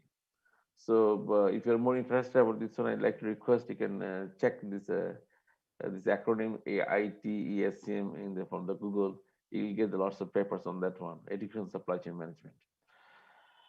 In terms of the research, about the 87% research on the manufacturing industry supply chain management. On the other hand, only 13% research on service industry supply chain management. So from the research perspective, we would say prospective researcher, they can start from here, service and supply chain management. I believe there is a participants, some of the participants from the PhD scholars or university faculty members. And when you supervise the PhD student, we always do one thing is that we always try to get the new idea, new concept, whether the prospective research they can invest their effort and ideas. So I like to request you can choose these topics, service industry supply chain management, or maybe you can choose some topics on that any area of the service industry management. I mentioned this one that how you can add more values on that service industry management or the education supply chain management. Okay, so basically, education, we like to talk about the education supply chain management. We like to talk about the model, what I mentioned earlier, ITESA model. Before that, I like to mention, basically, this model comes from the theoretical framework. There are two earlier theoretical frameworks, one from the O'Brien and Kenneth, and another is the Law, 2007. O'Brien and Kenneth, his works on education supply chain, there was no model. So that was the main limitation of that one research. And then Dr. Lau, he developed the 2007 education supply chain management model, but it was based on a case study, based on the City University of Hong Kong. As you know, the general case study could not be the generalized concept for the real research. And then we are planning to design the new model of the education supply chain management model. So now we are going to that level. Before that, I'd like to talk about this a few previous models. You see, holistic view of education supply chain management. If you think this one, there are two input basically in the university. One is that students and the internal and external research project. So we call it basically the raw materials, the two raw materials, and that will be processed in the university. And from there, we'll get the two outcomes, the supply output. One is the graduates, and another is outcomes. So we call it basically finished product in terms of supply chain. So what I said earlier, in the university, the two input, one is the teaching academic side and the research side. So we have to get the two outcomes, one from the graduates and the research outcomes. And then whatever we do, our ultimate target, how we can contribute to the society, the consumer. So our consumer is the society. So in the education institution, one of our main target, how we can add values to the society. This is a supply chain management, the simplified form for the universities. You can see this one, suppliers, service provider, customer, and consumer. So basically, there are two types of supplier. One is the education supplier and the research supplier. And two types of customer, education customer and research customer. And university service provider, we divided the four main activities in the university. One is the education development, another education assessment, research development, research assessment. And finally, what we'll do, our ultimate target, the contribution will go to the consumer, the society. What I mentioned the last slide, and that our raw materials, two raw materials. One is that internal experiences project, another is the students. Our two outcome, two finished product, this is outcomes and graduates. I don't want to spend more time on that one. I just mentioned the key points so that you can understand that suppliers, when you talk about the education suppliers, we have to think about the supplier of student, we have to think the supplier faculty member, we have to think the supplier of the financial source like the registration fees and others. We have to think about the supplier of the non-human entities like the stationery materials and like the whiteboard. We have to think the IT facility, something like that. Similarly, research suppliers, there are two types of suppliers. One is the internal research supplier and the external research supplier. So if you university, they for their own fund, they're the internal research suppliers. But if the university receives the external fund from the ministry or maybe the research organization, we call it the external research suppliers. The same way, the customers, there are two customers divided. One is the education customer and the research customer. Education customers means the graduates themselves. You know that customers, after getting that outcome, they have to get the benefit by this one. So when the students will be graduated, they'll get the benefit by this graduation. Employers of the public or private organization, they'll get the benefit by the education, by the graduates. Their parents, their siblings, family members, those are supporting the financial support. That is all of the education customers. And research customers means same thing. Suppose those are investing the fund for the research, they like to get the outcome by the research. And you know that when you do the research, it's not only our target. If you do the research, you get the promotion, we get do the research, finish the PhD. No, we are doing the research for the future. We are doing the research for the next generation. We have to do the research how we can add the values contribution to the society. So society contribution is the ultimate target in the research outcomes. If you could not add values to the society by research outcomes, that means there is no contribution of your research.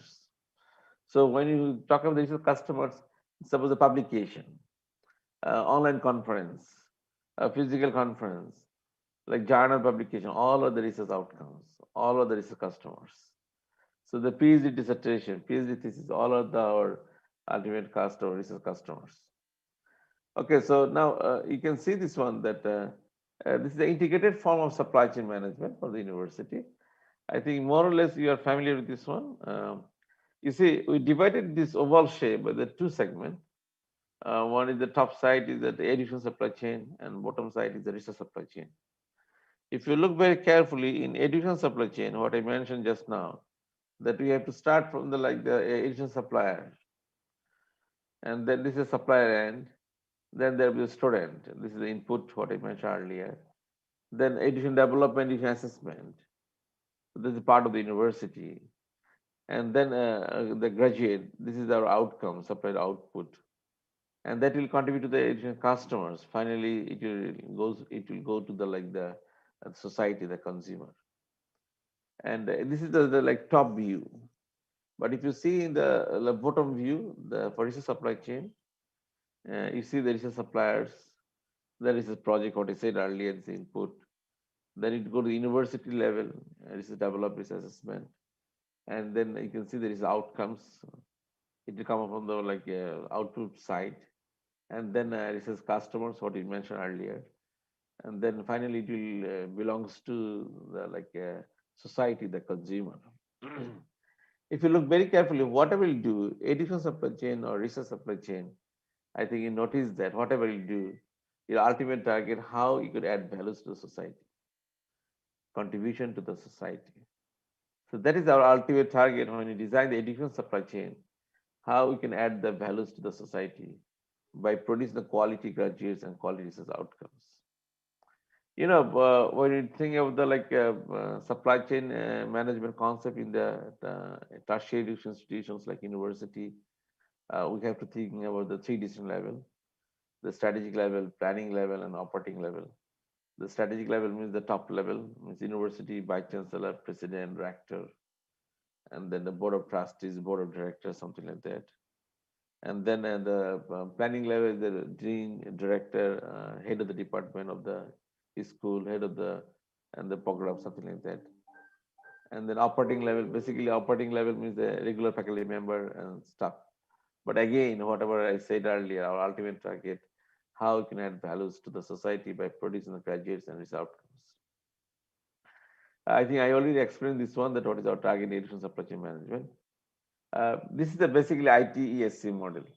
I just take the 1 or 2 minutes and then I'll go to our next part, like how the COVID-19 pandemic is impacting our education supply chain. You see, this model was developed in 2009, and then it was redesigned in 2012. And this model was developed by me during my PhD time. And you know what I said, that in this model there are three components and three segments. The first segment is that education supply chain, the left side, and the second segment, the research supply chain, the right side, and the middle one, the educational management. So in this model, you can see the three segments. One is the education supply chain, the left side. In the education supply chain, you can see education suppliers and students, what I mentioned just now, integrated supply chain. And then the middle one is the education management. We'll talk about this one later on. And then the bottom side, you can see that after the educational management, we'll get the graduates.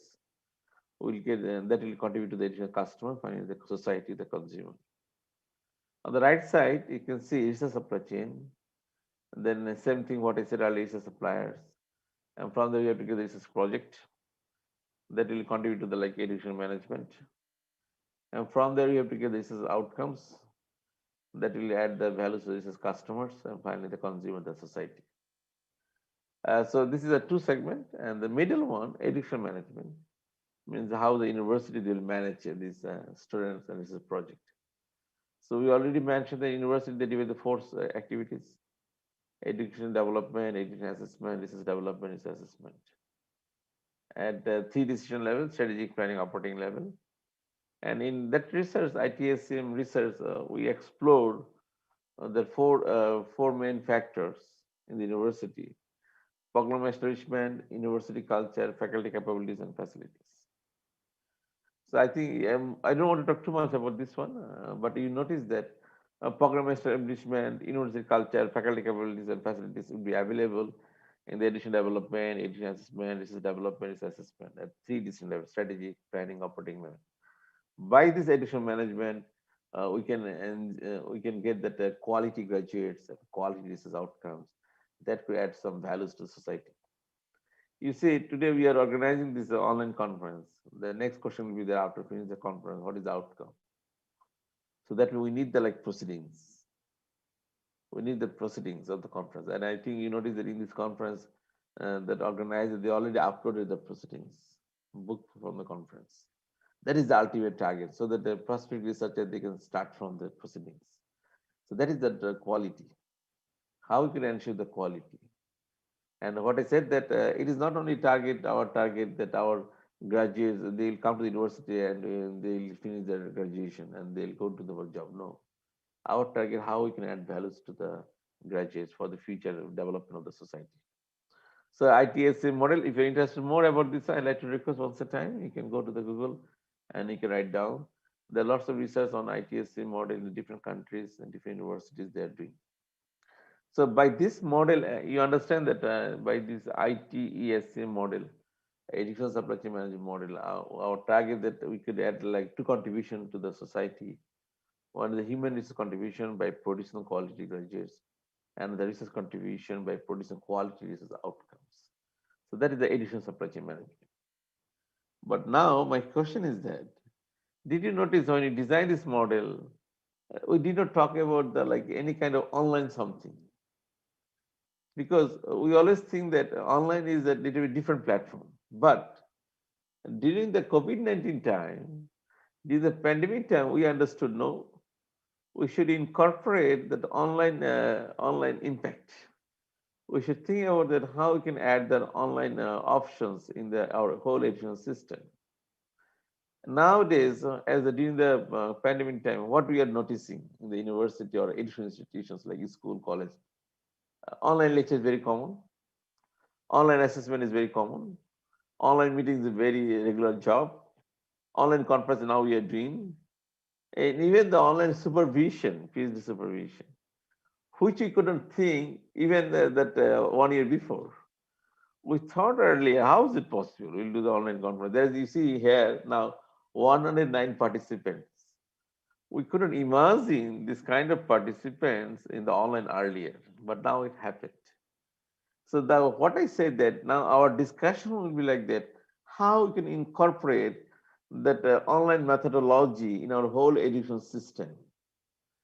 I always mention this pandemic, they are giving lots of experience. They are taking lots of life from us. They are taking lots of people from us. But at the same time, they are giving some opportunity for future. Now is the time we should think how the COVID-19 is impacting our higher education, how the COVID-19 is impacting our education supply chain, and so that in future we can do the more additional research on that one, that impact of education supply chain management based on the COVID-19. So if you look very carefully, that online learning, and usually this is the traditional approach that we do not accept the online learning. It was a traditional approach. But nowadays, COVID-19 gives us a signal that no, we should accept this one. Even the US university, when the COVID-19 started, it's an example from the initial level of the COVID-19, like the month of March and April, that they started their semester, that semester in the March. And then suddenly they stop their semester because they already started that face-to-face learning, and they stop it. Stanford University, University of Washington, they like to request the faculty member change the mood of delivering the lecture, and now they're moved to the online virtual mode.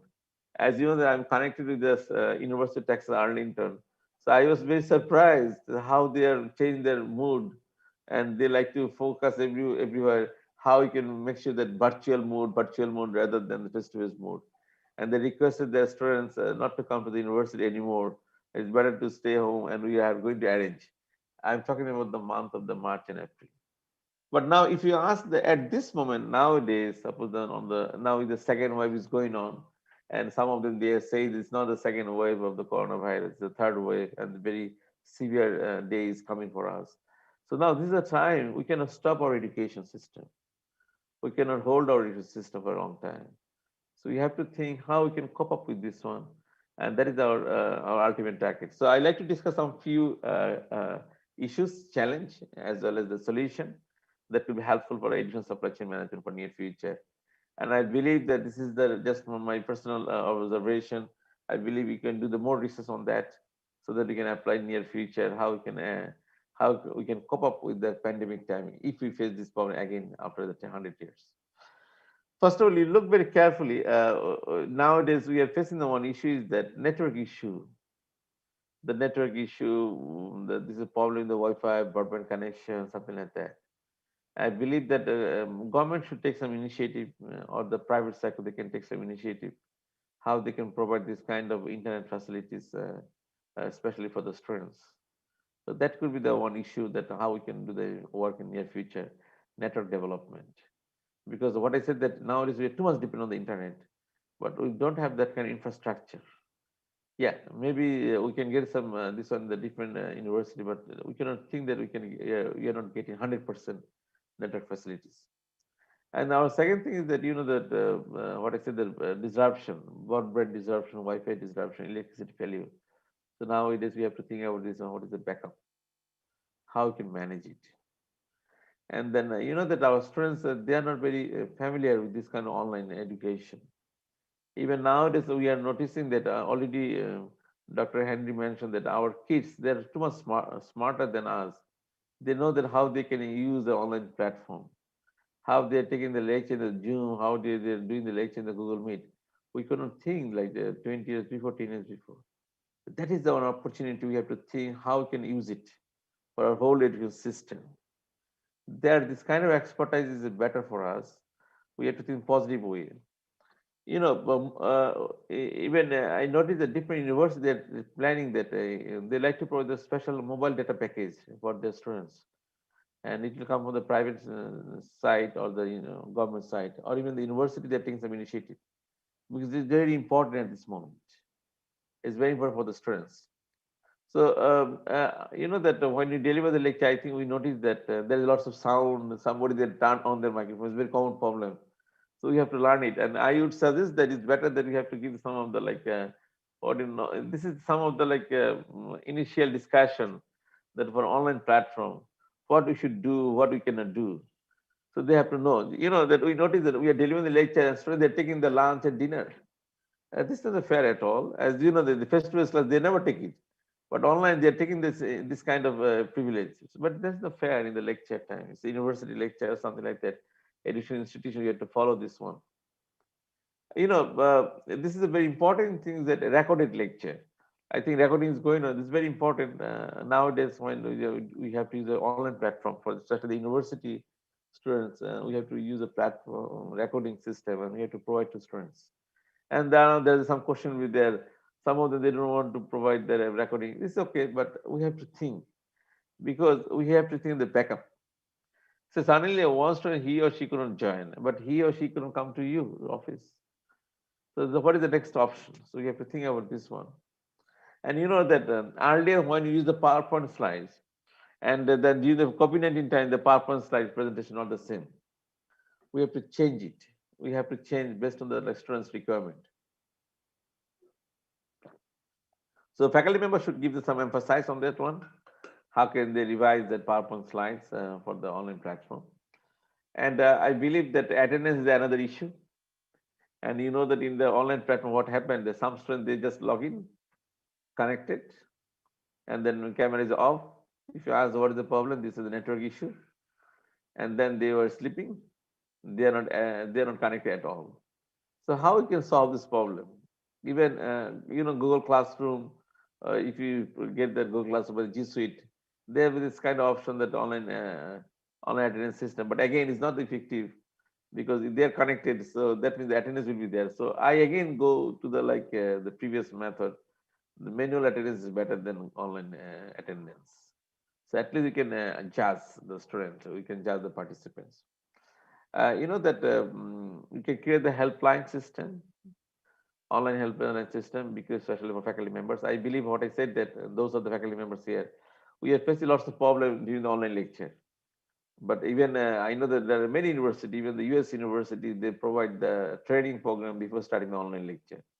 So there are lots of training program for faculty members to come up with the online lecture. It's not very easy to conduct the online lecture from the faculty member perspective. And you know that there is the next one is that monitoring faculty activity as well as students activity in the online class. So we have to need some of the system. Maybe the quality assurance center, they can do this one. They have a provision. They need the option. They can have the access to the class. So suddenly they can visit and they can notice what is happening there. And online, the online lecture, there's another drawback, the low attendance. And then what I said earlier, outside noise and lack of concentration. Somebody just seeing that in the MBA class, evening class, the students, they're in the home, they have a key, their family member, they are listening to the lecture, faculty member deliver the lecture. It's very difficult for them to cope up. So we don't have that kind of options earlier. So what I said, that is better that you have to provide the protocol for the online lecture. It could be helpful for the faculty members as well as for the students. So protocol. These are guidelines that how you can join and what they cannot do, what they can do. So suppose they can drink the water, they can drink the juice, they can do the tea and coffee. This is it's okay, but they shouldn't take the lunch and dinner during the lecture time. And then they must turn on the camera. I like to request this one that I always mention to everyone. You must turn on the camera, because camera turn on means this on kind of symbol is that you are participating in the lecture. Otherwise, very difficult to confirm whether he or she is there. And then definitely the faculty members, they have to invite the students to participate in the lecture. They can ask the students to join the lecture and they can discuss something, their opinion or something like that. So that means faculty members should be the proactive in the class. In the earlier face-to-face class, it was not a very requirement, but now we have to do. Okay.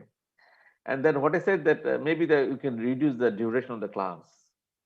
Suppose especially the 3-hour class very difficult, consequently. So it is better we can take the class, we can reduce the duration of the class, because our main target not deliver the lecture. Our main target is whether students they are capable to absorb the lectures or not. Yeah. And another issue I think we noticed, that book problem. Earlier we mentioned to students, you can go to the library, you can search or something like that. So what is the next option? I suggest that is the best option, the ebook option. Let's go to the ebook option, open access option. I think you know that there is open access system, so you can apply the open access system. But again, there is another issue, is that you can upload the ebook in the Google Classroom due to the copyright issue. But officially they say it, but it's possible to manage. So you have to come up with the new thinking, how we can provide the ebook or the soft copy of the book to our students. And then what I mentioned earlier, the last ultimate our problem is the online assessment. That is the critical discussion. Online assessment. How we can assess our students. So that is something that we have to think about this one nowadays. And now different universities, they're working on that, how they'll manage this online assessment. So I like to finish by this one, online assessment part. Excuse me, Yes, Prof. yes, yes. Yeah. You have 5 more minutes. Yeah, because I'm after this finishing. we have I'm question finishing answer. now. Thank you. I'm finishing. Thank you. So what I said, that this is our ultimate challenge, online assessment challenge. And you know that earlier, suppose if you say the midterm and final exam, we carry that, say, this is one example, the midterm and final exam will carry the 70% marks. But nowadays we reduce this to one, midterm and final exam means we like to reduce that exam score, which comes to the 35 to 50%. This is the one example of the Bloom's taxonomy. I don't want to talk too much. I think more or less you're familiar with this one. So what I said, that we have to reduce that weightage of midterm final exam.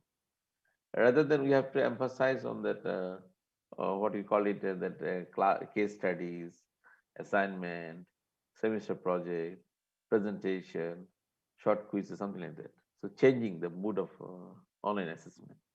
If you think that no, you'll take the exam on the online and it will be the 70% outage, 70% weightage out of 100. You can, but question will be there is the possibility of the unethical issues. You have to always remember that if you put more time in the online, there are lots of unethical issues. And online mode, you never say this is a closed book exam. It should be the open book exam. And it should be the open book means open everything, open Google. And now it is, we have the Google. Google is the best friend. Google right down there. So that's why I like to remind this one. We have to think about this one, that how we can add this one. We have to ensure no ethical issues. So the best option is that no ethical issues means that reduce the duration of the exam, reduce that assessment score and weightage. Okay. So what I said, that education supply chain management, our main concept of that, to produce that quality graduates and to produce that quality outcomes. That is the ultimate target. So even the pandemic time, let us start to think how we could ensure the two things, even in the pandemic time or COVID-19 impact, because we have to think the positive way how we can cope up with this environment. Thank you so much. Okay, thank you very much, Professor Dr. Mamun Habib, for your nice and clear presentation. Yeah, it's about pandemic impact on educational supply chain and all of things that you propose here for quality outcome. Yeah, in university. Well, I invite the participants to give the questions.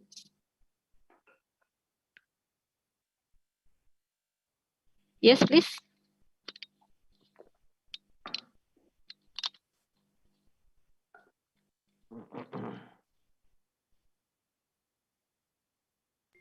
Okay, any one of you, any participants would give questions? I think I got the question in the chat box. Oh yeah, okay. Well, there is one here from Ibu Poppy. Ibu Poppy. Okay. Should I reply? Well, yes. Okay. Sure. Is it clear? Yeah. Okay. In terms of supply chain management in academia, I have you done the research that your shortcomings of the supply chain academia that result to graduates, that those educated people are fraud in business or the corruption even in the pandemic time? Please share your thoughts. Yeah, that is, what I said, that when you discuss the quality graduates defined by the two segments. One is that graduate value enhancement. And when you talk about the graduate value enhancement, or if you talk about the for future generation creation, we have to think some issues like ethical issues. We cannot ignore the ethical issues. I believe that you are absolutely right that when you talk about the graduate quality, that graduate benchmarking, graduate value enhancement, we have to think that how we can ensure that our students will be the ethical graduate. And that's why there are some Christian university all over the world. They are using that ethics center. Though we are the Muslim, we should be the more ethical. But unfortunately, we notice that we are not practicing that our prophet tradition. We are not using our religion properly. So that is one of the key point when you work on the quality graduates, how we can ensure that quality graduate will be the ethical graduate. When they are thinking of the ethics, they cannot go for the corruption. They cannot do the fraud business. So because our ultimate target to produce the quality graduates based on the ethical issues. Thank you.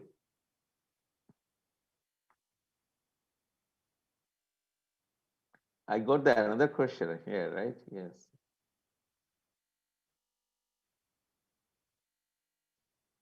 Okay, I have one question. Okay, okay. You're talking about the synchronized and the asynchronized method, and that's fine. Synchronized is when that lecturer, okay, is the one the lecturer meet the students through video conference like this Zoom application. Asynchronized is the indirect learning process, have the students and lecturers have more flexible time. Which one we should focus more between these two options? You know, I noticed that asynchronous is available everywhere nowadays because we don't have the enough option. Maybe they're giving them some recording, or maybe there is some the whiteboard. They can post their comments or something like that, discussion board or something like that. But you know, I personally prefer the synchronized mode. Synchronized lecture will be the online lecture, but face to face. The faculty member will deliver the lecture, and the student they will turn on off their camera. Then how is it possible? So you have to ensure this one that we have to make sure one thing is that you must turn on the camera and you must discuss with the faculty members. So personally, I prefer that synchronized method instead of the asynchronous method. Thank you. Thank you so much. Thank you, Prof.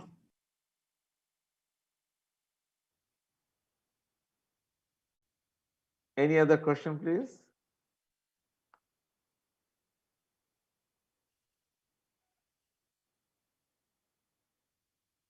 Dr. Rani, you should unmute yourself. Yeah, okay, thank you, Ibu Kori, yeah. And also the answer from Professor Habib. We still have about 5 minutes left for the discussion. Would anyone here ask the question, please? Well, maybe my question, Prof. Habib. Please. Well, is it applicable, your research here is applicable for other countries like in Indonesia? Definitely, definitely. And I recall that there are some few universities in Indonesia. They did some research on the ITSC model. There are a few universities in Indonesia. You know that based on the ITSC model, there are research is going on in the different countries: Malaysia, Indonesia, Singapore, that Thailand, UK, Turkey, USA, Philippines, India, Pakistan, as well as in Bangladesh. So it's possible, but if any university is interested, I like to request you can send me personal email, and then I'll give you the guidelines and how you can apply for the university to ensure that university outcomes in terms of the quality graduate quality outcomes. We develop a few KPI, we develop a few suitability index so that any university can apply. Okay, thank you. Okay, thank you. So to apply that, we need very technical things to do that. Yeah. Okay, thank you very much. Well, other participants, we still have 2 minutes left. Okay, if you don't have question, yes? Yeah. If you don't have questions, so let's listen to Professor Habib to give the closing statement and summarize the session. Okay, thank you. Thank you so much. I'd like to request once a time. This is the Education Supply Chain Management, which is representing the service industry supply chain management. So if you're interested on the service industry supply chain management, or if you like interested in supply chain management, so you can continue your research works. I'd like to invite you. And if you need any assistance from my side, I'd like to request just send me email. So I think my email address already available there. So I'm also writing here. So you can pass to others. So you can pass to your any kind of query. You just pass the information to me directly through email. And I like to mention one thing is that you'll get the response if you send the email within 24 hours. So inshallah, you get the response. And I believe that is the way that how we can create that stronger research community, research society. So once a time, thanks to the organizer to invite me as a keynote speaker. I deliver. I can join the keynote speaker near future conferences by the organizer. Thank you so much. Thank you very much. Well, thank you for also the opportunity for the participants here to contact you privately for the further research or questions. Okay, thank you very much, Mr. Professor Habib. Audience, ladies and gentlemen, let's give big applause to him, yeah, for the very great and useful presentation. Okay, thank you Thank very you. much, sir. Thank you, Professor Mamun. Nice to meet you. Nice to have you here. My pleasure. My pleasure. How are you, Professor Mamun? Habib? Yes, Fine. yes. How are you, my friend? So, what is the weather? What's the weather in Bangladesh now? Now condition is deteriorated. Huh? Yeah, now in the condition is deteriorated, is declining. Like in terms of earlier, the number we checked was that now is increasing. So, but in terms of days is okay, stable, around 30 plus every day. But we are scared. We are scared. Yeah. How about winter? It is very How about cold. winter? Now temperature Very is cold, very right? cold. Yeah, very cold, very cold. How many degree? Now around the 14 degrees Celsius, 12 to 14. 14 degrees Celsius. Yeah. So it is like you are in the refrigerator, right? Yeah. Thank you so much. Thank you so much. So nice to meet Hope you to again. see you Thank you. offline, Professor. Yes, definitely, Dr. Bukti, definitely. Assalamualaikum. Waalaikumsalam warahmatullahi wabarakatuh. Okay. Well, ladies and gentlemen, I really hope that you are still fresh, yeah, and ready for the next presentation, because it's been here with us. The next keynote speaker, Mr. Erwin Sulaiman, Ph.D. Yeah, he is the associate professor of Mechanical Engineering Department, International Islamic University, Malaysia. Okay, Mr. Erwin Sulaiman, are you with us?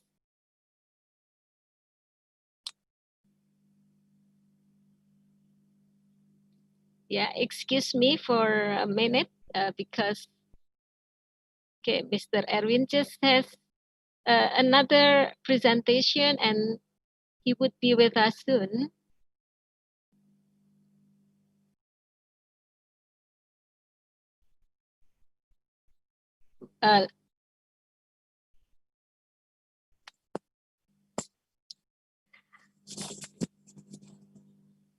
Okay, still in the process of getting in this room. We actually have three keynote speakers today. Yeah? And then the last key speaker will be with Mr. Erwin Sulaiman, PhD. And he is still having another presentation and he will be with us in a minute. Okay. For this, maybe any participants here has things to discuss or to talk or to say to other presenters for this beautiful moment while we are waiting for Mr. Erwin Sulaiman to give the presentation.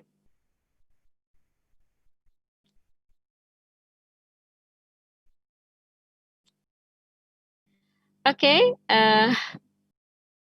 Mr. Erwin Sulaiman, are you with us now?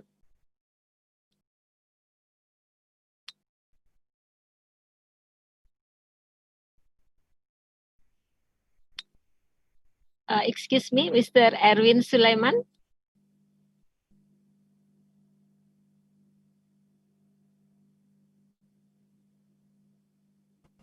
Okay, we still have the other presentation until the next 40 minutes. Yeah, so each presenter, each keynote speaker have about 30 minutes for presenting the materials and then 10 minutes for the question and answer. Okay.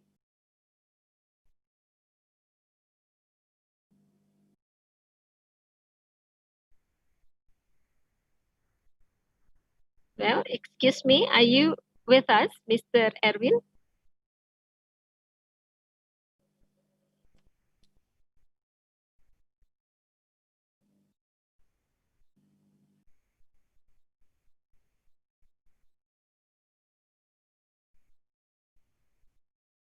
So while we are waiting for him, let's us find the education background of Dr. Erwin.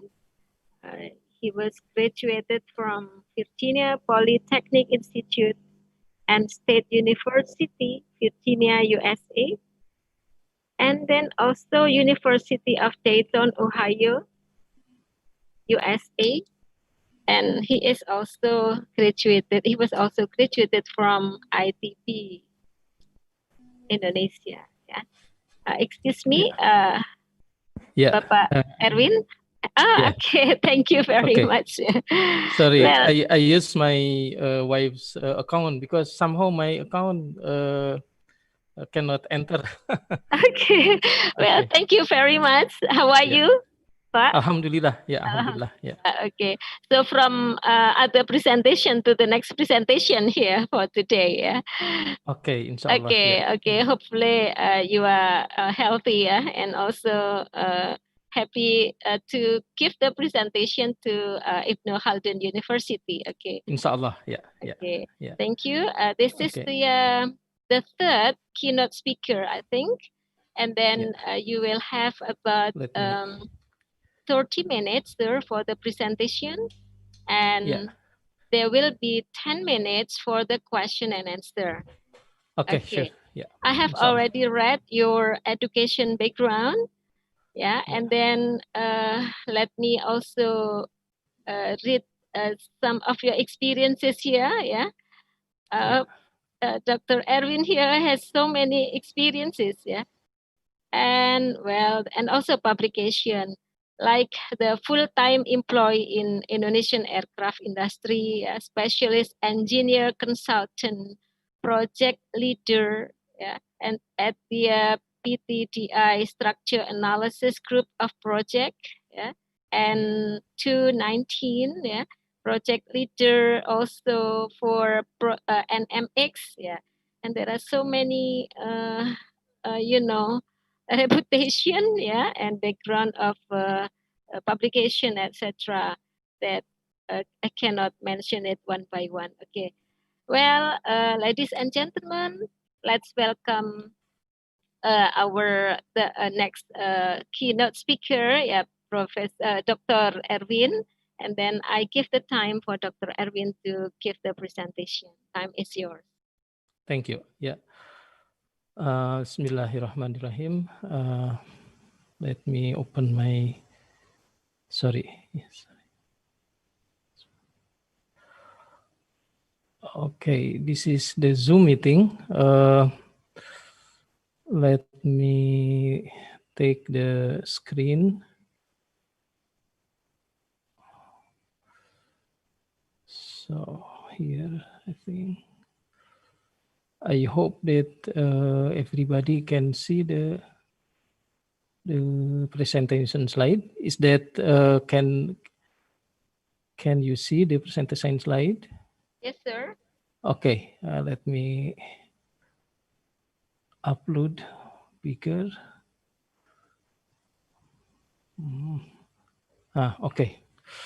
So alhamdulillah. Actually, in my CV, I should also mention that alhamdulillah. Actually, I am also teaching in Ibnu Khaldun, but it is as a part-time in 19, if I'm not mistaken, 87.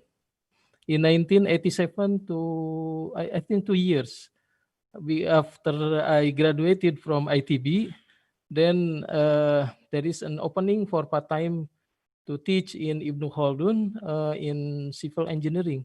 So alhamdulillah, I enjoy also the to teach in this Ibnu Khaldun. So of course at the time my background, my study is in civil engineering. So I was teaching teknik gempa, engineering analysis, engineering earthquake engineering, seismic engineering in Ibnu Khaldun. Okay, so for today's presentation, because of that one, I like to present the one that is related also to the vibration, because this is to honor the the what you call it, the, I'm sorry, oh, somehow it doesn't work. Let me see. Sorry. Okay, so I think I got it. What I plan to deliver today is on the what we call it self-induced vibration of vehicle structure, which is we call it sometimes as a flutter, or maybe in Indonesia maybe kibaran or getaran, something like that, which is very much. The flutter is experienced in everyday's life. Like if you see the flag flutter under the wind blowing, it is fluttering, right? It is something like that. So this vibration problem here is also important for what you call it in the design of many structures. For example, in the design of building, bridge, car, aircraft, and missile, and so on. It involves many vibration, and one of them is what we call it self-induced vibration. Okay. So vibration, we call it dynamic oscillation of structure. So oscillating. The building that maybe a high-rise building, if you can, is also experiencing the oscillation, especially, for example, under earthquake or seismic load. So it is oscillating. Okay, this oscillation may affect the condition of the structure. If it is just small deformation, maybe we can say maybe it is okay. But if it is in a long run, this small deformation here can... Excuse me? Yeah. Excuse me. Your PPT has not been seen on the screen. Oh, not shown. Not shown yet. Okay, let me reset. Okay, I'm sorry. Maybe.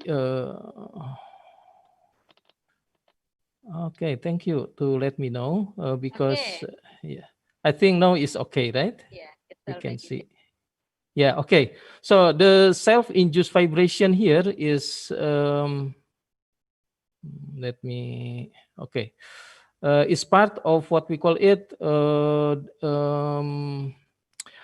the life of the structure, because every structure actually oscillating, every structure. So in this case, for example, building, bridge, car, aircraft, missile, everything will experiencing some kind of vibration during their lives.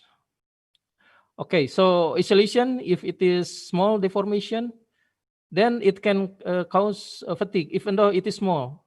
But this oscillation in the long run, it may cause structural fatigue. But for a big deformation, this can easily lead to a failure of the structure. So it means that the oscillation or vibration need to be analyzed in the in our structure design. So then what we call it self-induced vibration. So self-induced vibration is something like this. If we deform the structure, if the structure is deformed, then it may affect another force that induced by this deformation, because this force is depend on as a function of deformation. So it means that if the deformation is big, the force will be big, something like that. The problem is when this force here occurs, then this forces also will add another deformation to the structure. So and so on. So this one here, especially if it is near critical condition, this will lead, of course, to a big deformation that we want to avoid. So this will give you will have a collapse of the structure. Okay, so of course this is very important for all of the our building or car or bridge, missile, and so on. Okay, let me go further. Here. I switch my computer to because somehow it doesn't work. Let me go up. Okay. So then we have two conditions then for the stability condition of the structure, either stable or unstable. If it is stable, then usually this condition if it is less than critical condition. But when it is unstable, then as we know that it will lead to the failure of the structure. In bridge, we call it galloping. In car, we call it simi. Maybe you are experiencing when you are driving a car until at certain speed, suddenly your car will vibrate a lot. I mean, usually near high speed. Okay, but don't try, of course, because that is we call it simi. Sometimes this may cause of course, the instability of the tire. The nut, everything may be affected by that. Okay, in aircraft particularly, they call it aeroelastic instability. Okay, aeroelastic instability. So some type of the aeroelastic instability is we call it flutter or whirl flutter. Whirl flutter is because of the propeller, and then panel flutter, and then LCO, limit cycle oscillation. If you are designing, for example, a fighter aircraft, this limit cycle oscillation is very important because that will affect the wing, the bomb or missile attachment to the wing. The wing will vibrate, so that then that's not good if you have to shoot, for example, the guided missile, if the wing is not stable. Anyway, if you don't, if let's say that the aircraft is passing more than critical zone, then it comes to the what call it flutter, then the wing will destroy. So many accidents happen because of this one here. Okay, so I'm sorry, I don't want to give you too complicated mathematical explanation, but this is, I just want to show the what we call it instability problem. In structure, we have what we call it buckling. Buckling is in the first equation here. K is the structural stiffness, P is the load, B is geometric stiffness of the problem. Okay, so I don't want to discuss that one, of course. We have what we call it vibration and buckling. So that is in the second equation. But the most difficult part is in the last one, which is involve M is the mass of the structure, C is the damping of the structure, K is the aircraft stiffness of the structure, P is buckling load, B is geometric stiffness, Q is dynamic pressure, and A is aerodynamic load. Okay, so all of them here involved in the equation that we call it self-induced vibration or flutter. Okay, so one of the problem with this one here, I'm sorry, let me return back. Oh, Masya Allah. Sorry. Okay. One of the problem, for example, what we call it Tacoma bridge or flutter problem of Lockheed Martin aircraft, Lockheed L188 Electra, or Fokker. No, is no longer, I think, this aircraft, or drone. Okay, so let me just give you one example of the self-induced vibration of, we call it, of a bridge. In the picture here, we have a bridge long enough, that that to connect between two places in US, in America, USA. They call it Tacoma Bridge. So they built in 1938, and then they built it very fast, only within 19 months, so less than 2 years to build it. So so it means that in 1940s, okay, it is nearly finished by beginning of 1940s. So in 1940s, it is this bridge here in the right is the third longest suspension bridge in the world. So the first one is the bridge in Washington D.C. The second one is Golden Gate in San Francisco. So this is the third one, the third longest bridge at the time. In 1940, I think we are still under Dutch colonization. So then the bridge is open before the July 4th. We know that July 4th is the Independence Day of USA, right? So in the 1st July in 1940, they opened it. But only few months after they are opening, so I think only 5 months maybe, or sorry, roughly only 4 or 5 months, then collapse. The reason of the collapse is at the time is still, at the time was shocking the scientists and the engineer, because this bridge is of course built with carefully, but how come this bridge here can collapse? Especially this is the third longest bridge in the world, right? So it should be very careful. So I like to show you the video of the bridge when it is collapsed. So what happened is in 6 November of 1940, so before the bridge collapsed, when there is a wind, the wind is not that strong. The bridge oscillating, like I said before, oscillating, very big, oscillating very big. So then one citizen there tried to make a movie. So he is thinking to make a movie in the next day after that, which is in 7 November of 1940. Then he make a movie when the bridge is oscillating, and amazingly until it is collapsed. Okay, so let me click the movie link. Bismillah. Okay, I hope it works.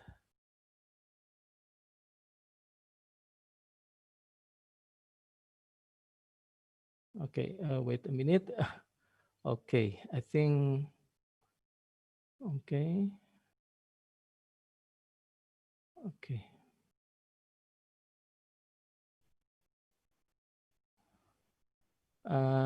Can you see the movie? Not yet, sir. Yeah.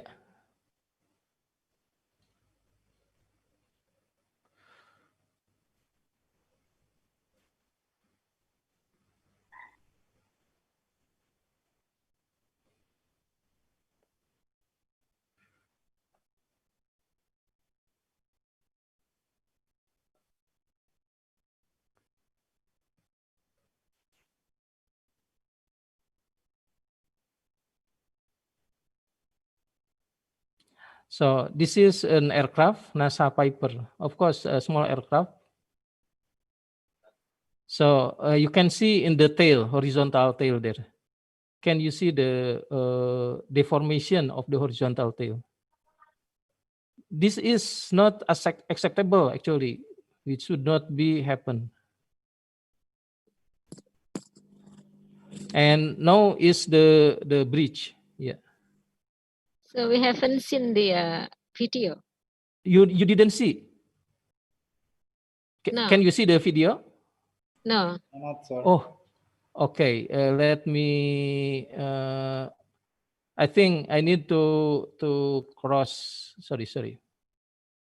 I think I need to stop the presentation first. Let me. Because. Okay. I will rewind the movie. Can you see the movie? No. Yes, it's Okay. different slide than the Okay. previous.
So this is the Tacoma Bridge that I said before.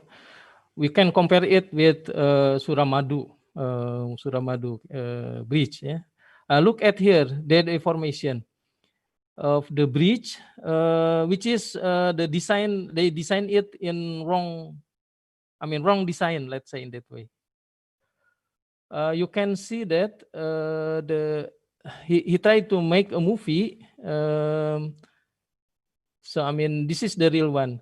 If you see in the background, the wind is not that strong. Actually, you can see that the tree is fluttering, but not that high. Not the speed is not that high. And the people also just walking nearby. Look at the deformation of the bridge. This one we call it torsional deformation because it deform twisted, like twisted deformation.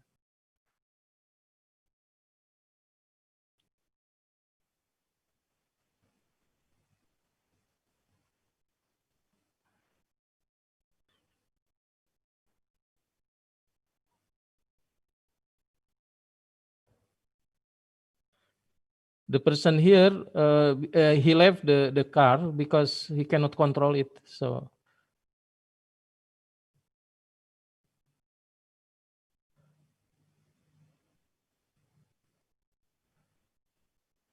until, can you see that? Finally destroy.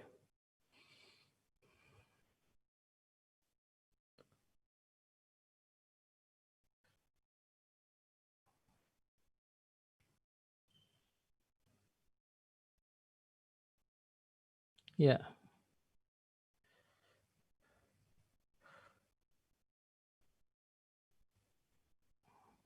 So of course, I believe that for Suramadu, they do the design by taking into account this type of flutter problem. Okay, let me. Actually, I have 5 other movies, but I don't want to. Maybe if we have time, we can run some other movies related to this flutter instability or aeroelastic instability. Okay, so according to the story, they finally built a second bridge, which is of course stronger, and it is in service in 1950s. Okay, let me go further. So because this is related to the stability, so I like to continue to my field, which is in aircraft. So of course, in aircraft, we have to take into account this aeroelastic instability here. I like to introduce first some important part in the engineering and other aspect of the aircraft. So in the aircraft industry, of course, we have what we call it some correlation between the engineering design, the manufacturing of the aircraft itself, the maintenance, and business and management and R&D. We should not ignore the importance of the business and management, for example, because that will affect our what you call it, the continuation or the sustainability of the aircraft industry. For example, the most recent one, the collapse or the accident of Boeing 737-800 MAX, right? The one Lion Air in Jakarta and also in Africa. That one is one of them is because of the business and management involvement actually before. We can talk about that if we have time. Okay, anyway, so in the engineering itself, sorry. Yeah. Somehow the slide doesn't work. Sorry. Sorry. Let me return back here. Yeah. Yeah. This is the aircraft business process. As I said before, what is the one that drive our development of aircraft? It turns out that our design is based on what we call it market need determination. So Professor Habibi will not go into design one aircraft if there is no market prediction before. If he said so, he asked the market division to check what type of aircraft that will be used, let's say, in the next 10 years.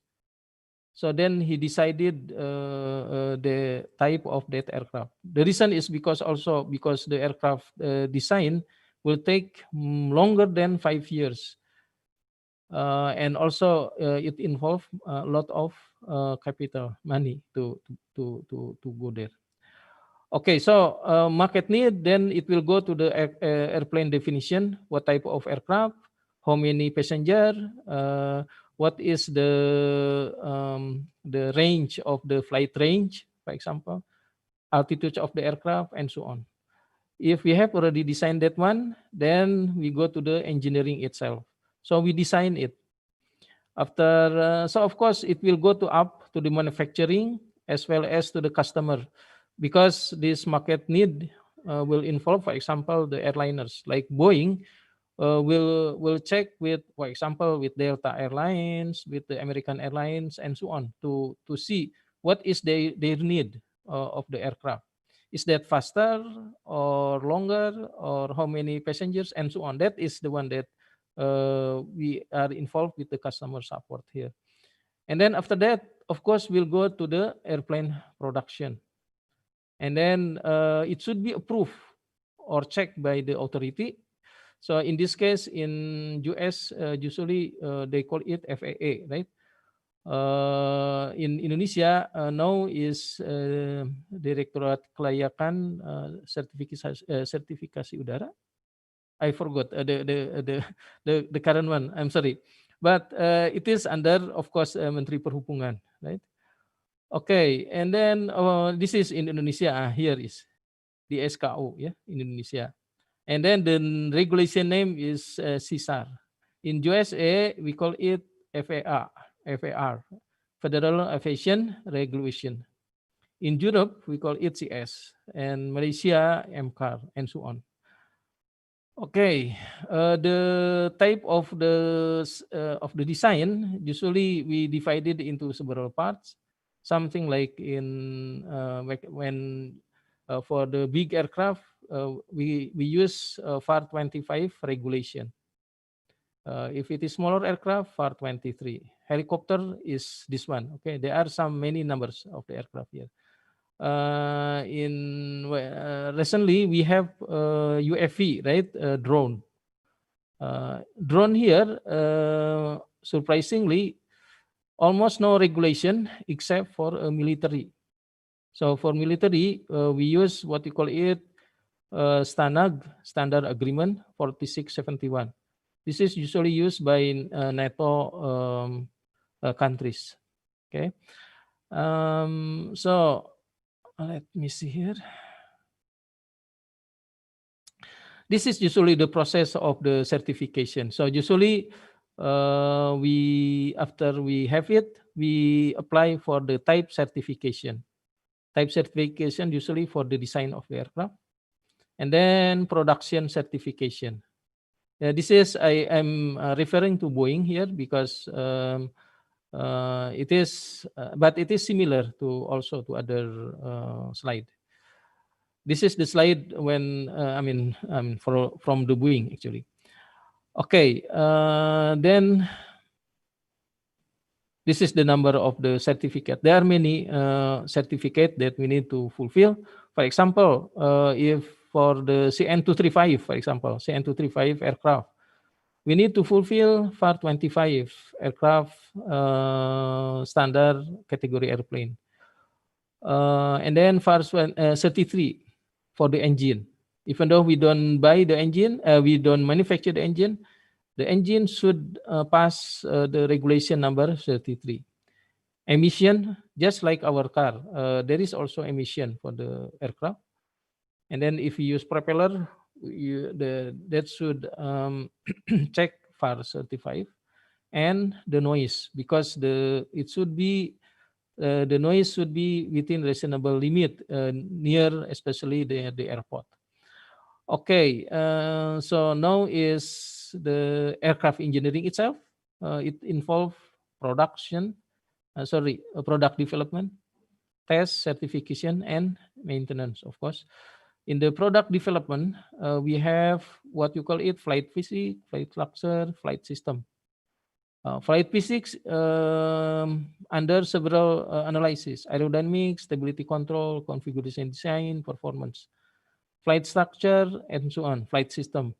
I myself actually involved in the flight structure analysis, and dynamic and aeroelasticity, which is related to the vibration, that the one that we just studied.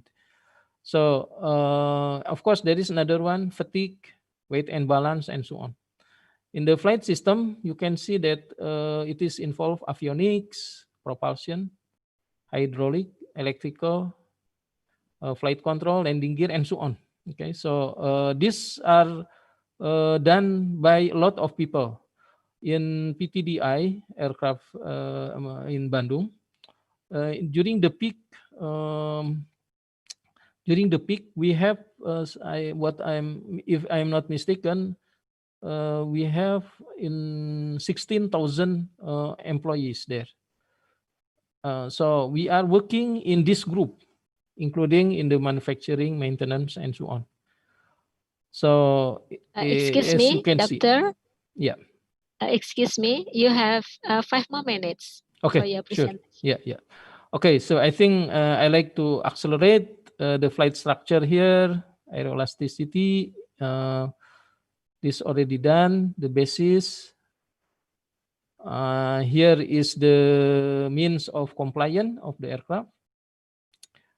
What type of aeroelastic stability that we need to study? This one is the one that we need to check.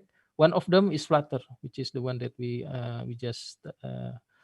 This is the requirement, more detailed requirement. I don't think I can. Okay, for example, for the calculation, for example, if this is a wing, so we have to check the aerodynamic, unsteady aerodynamic, which is what we call it induced force, the one that we studied before, that can cause the vibration. Okay, so this is part of my PhD actually. I don't think we need to go into detail to this one. This is I presented at the time a method which is different with the one at the time double-edged lattice method of Rodin et al. It is in 1969 and 1998, and it is still used actually until now. Okay, for example, my method, this is to calculate the wing of egg-guard wing, horizontal tail, wing and horizontal tail, for example. I compare it between my method, which is present DLM, with Rodin, which is used in Boeing, for example, and Nissim Lotati. Nissim Lotati is in Israel, Haifa. So we can see that it is well correlated, the result. And let's see here. Here is flap, wing with the flap. Also the comparison with the experimentation. And then we need to do certification, of course, of the aircraft. You can see here, this is the Boeing aircraft. Actually, can you see that in the background? The wing is deflected as big as that one. It is, of course, not in the normal condition. Normal condition cannot be the wing is deflected like that. But for our case, we have to push the wing until collapse. Okay, until collapse. So they dedicated make an aircraft just to make it fail in which condition that one fail. Okay, this is flight flutter test. I think I will just so I think if we have flight flutter test, we have also some movie Airbus flutter test, which is also good to see it. But anyway, I like to finish my presentation here. And if there is any question, maybe we can go into more detail. Okay, thank you. I'm sorry for the taking the time. Yeah.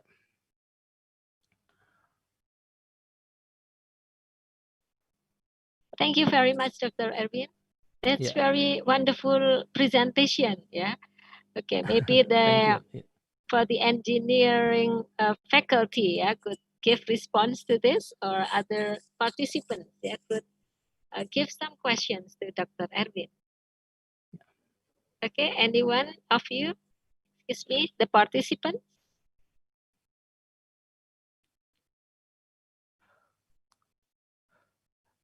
Okay, Dr. Erwin has already explained to us about self-induced vibration. Yeah. Okay, maybe anyone from the engineering faculty, maybe.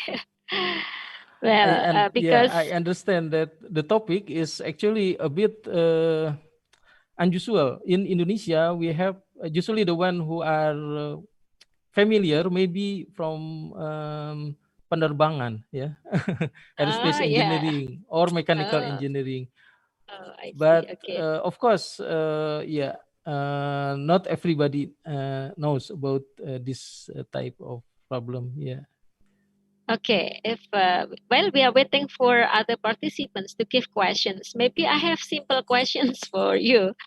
As okay, sure. Yeah. you know, I have no expertise at all for this field. Yeah, but yes, I haven't heard about the causes of it. Yeah, the causes of the self-induced vibration.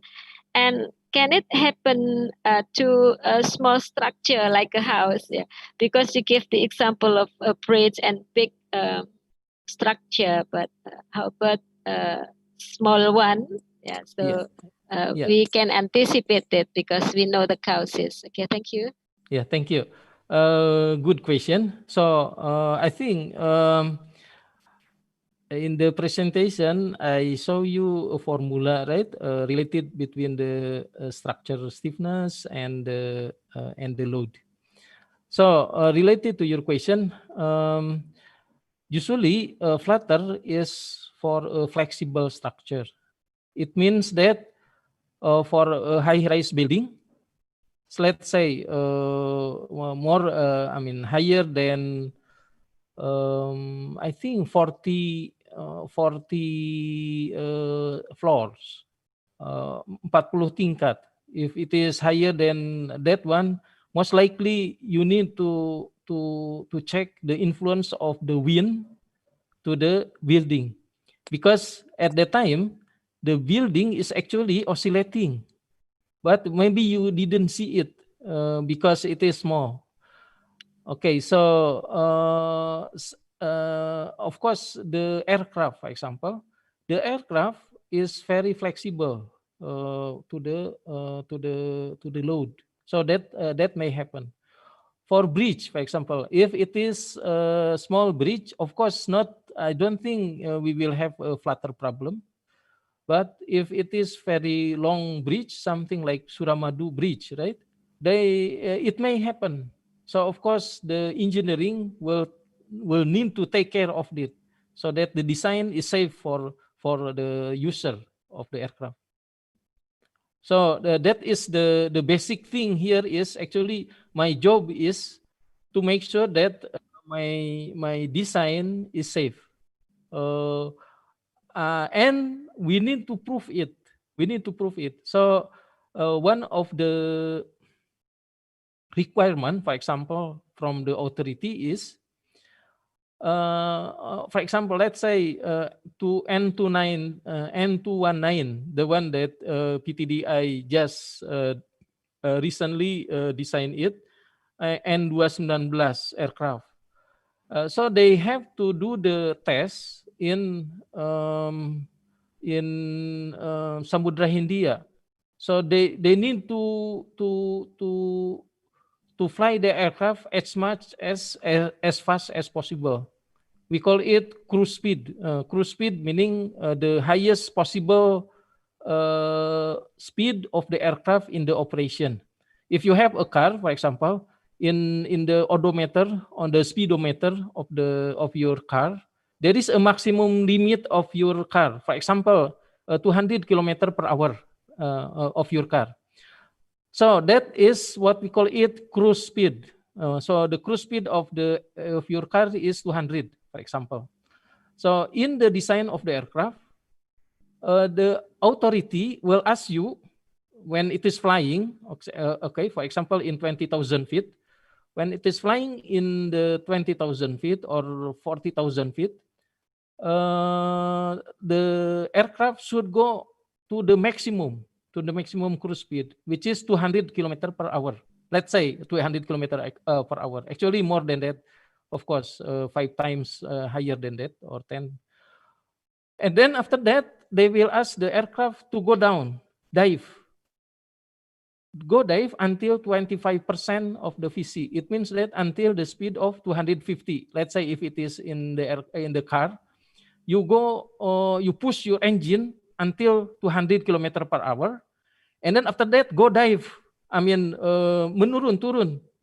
menurunkan mobilnya.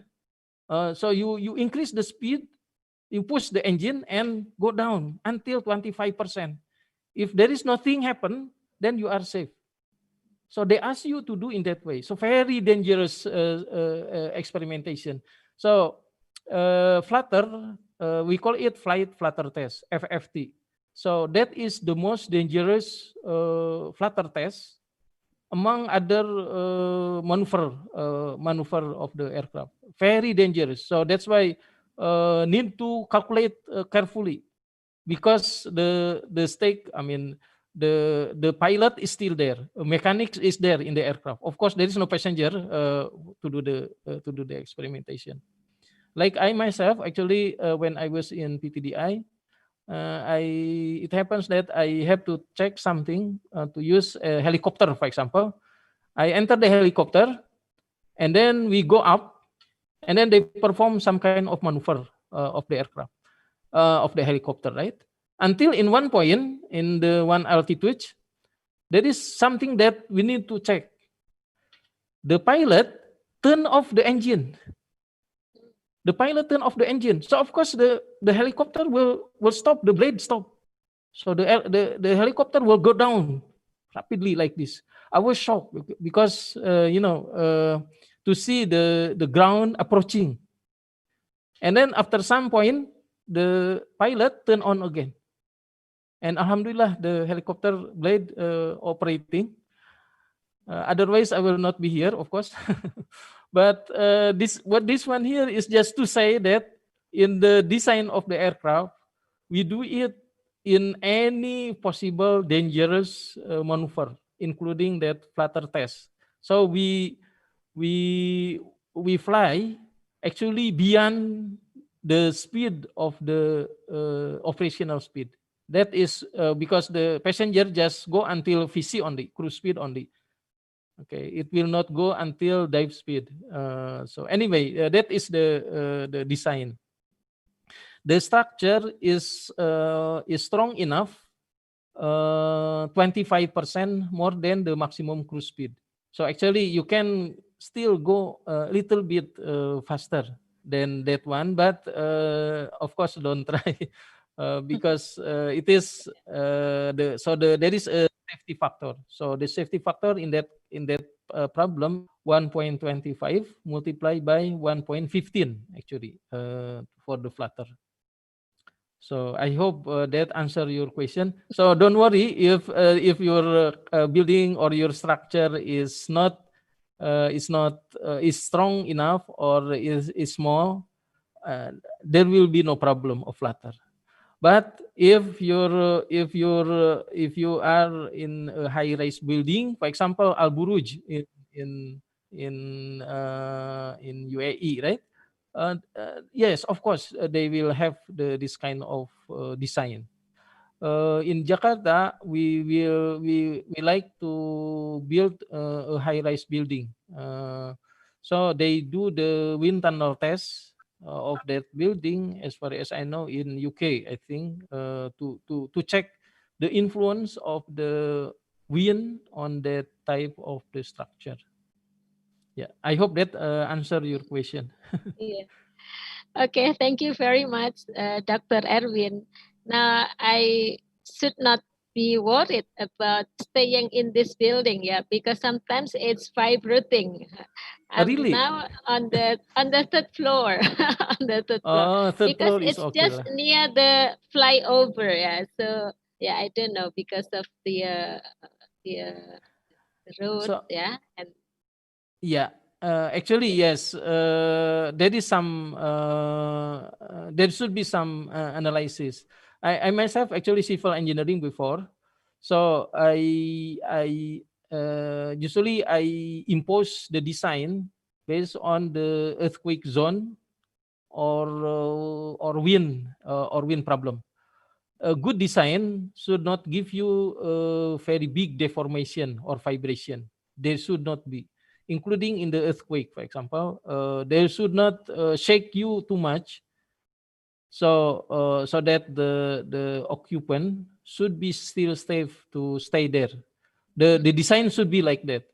Of course, there is some probability that during the when you build it, of course, there is some supplier or something like that. They reduce the quality of the material. That one is the one that we need to be careful. But in the design itself, usually we do it very carefully. Like as I said before, in all aspect of engineering, usually that is the ethics. We need to check carefully our design so that it is safe to the user. Especially the aircraft, because in the aircraft, how can we save ourselves? It really depends on the aircraft, including, for example, if the aircraft, let's say that one of the engine suddenly dead or drop, can the aircraft save to the airport? Of course, it should be. So with only one engine, the aircraft still can maneuver and return back to the nearest airport. It should be designed in that way. So it is not what you call it. It is not. We should have that kind of design, including there is one story that both of the engine dead. So there is no engine. What is how about the aircraft? Can the aircraft survive?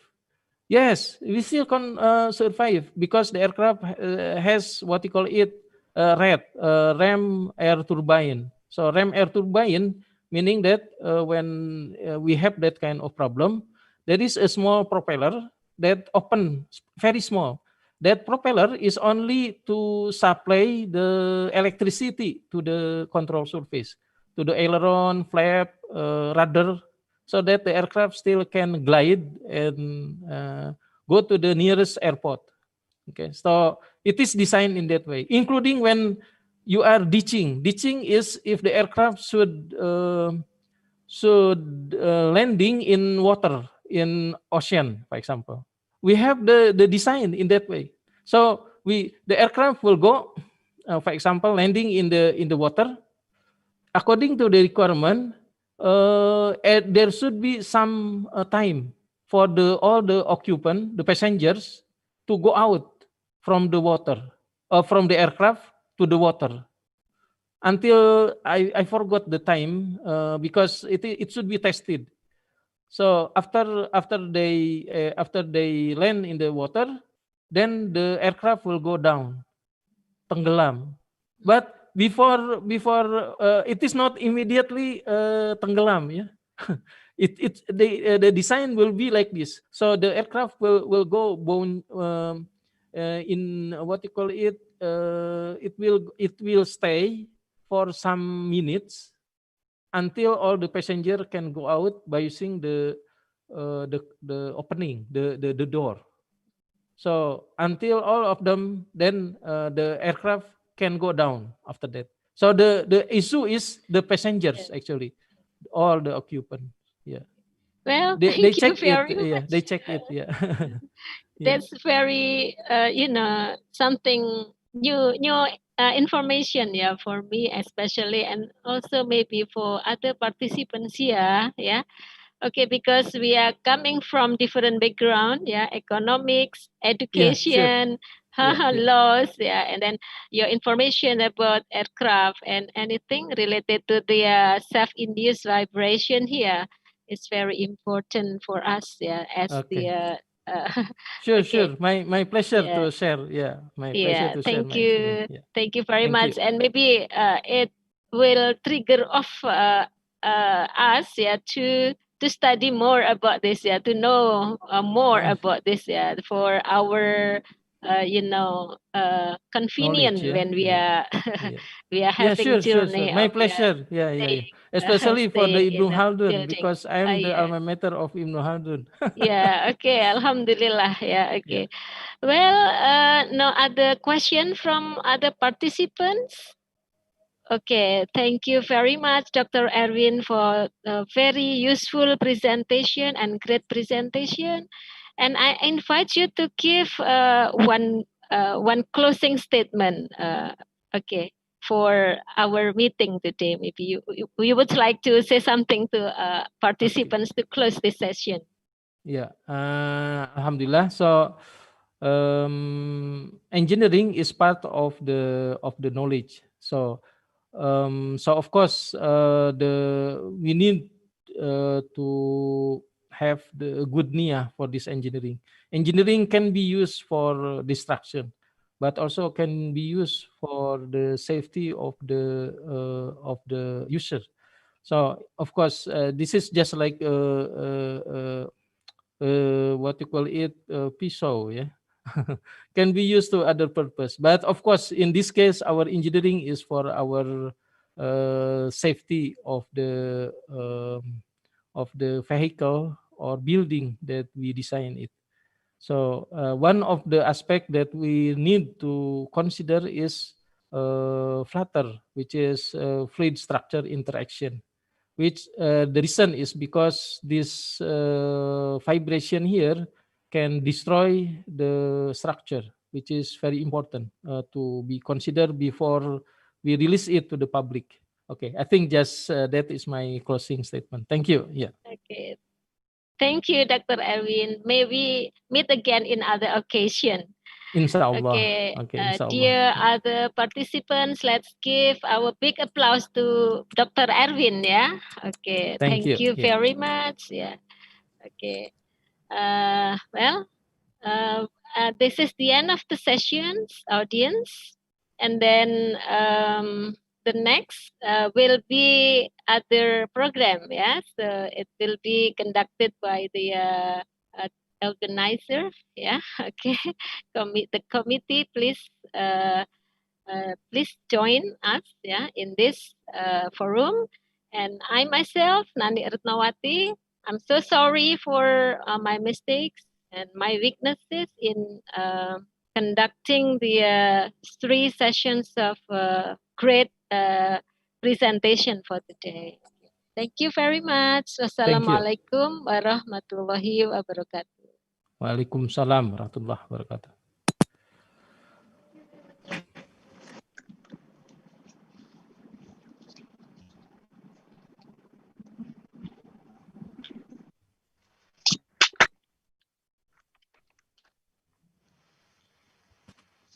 Well, ladies and gentlemen,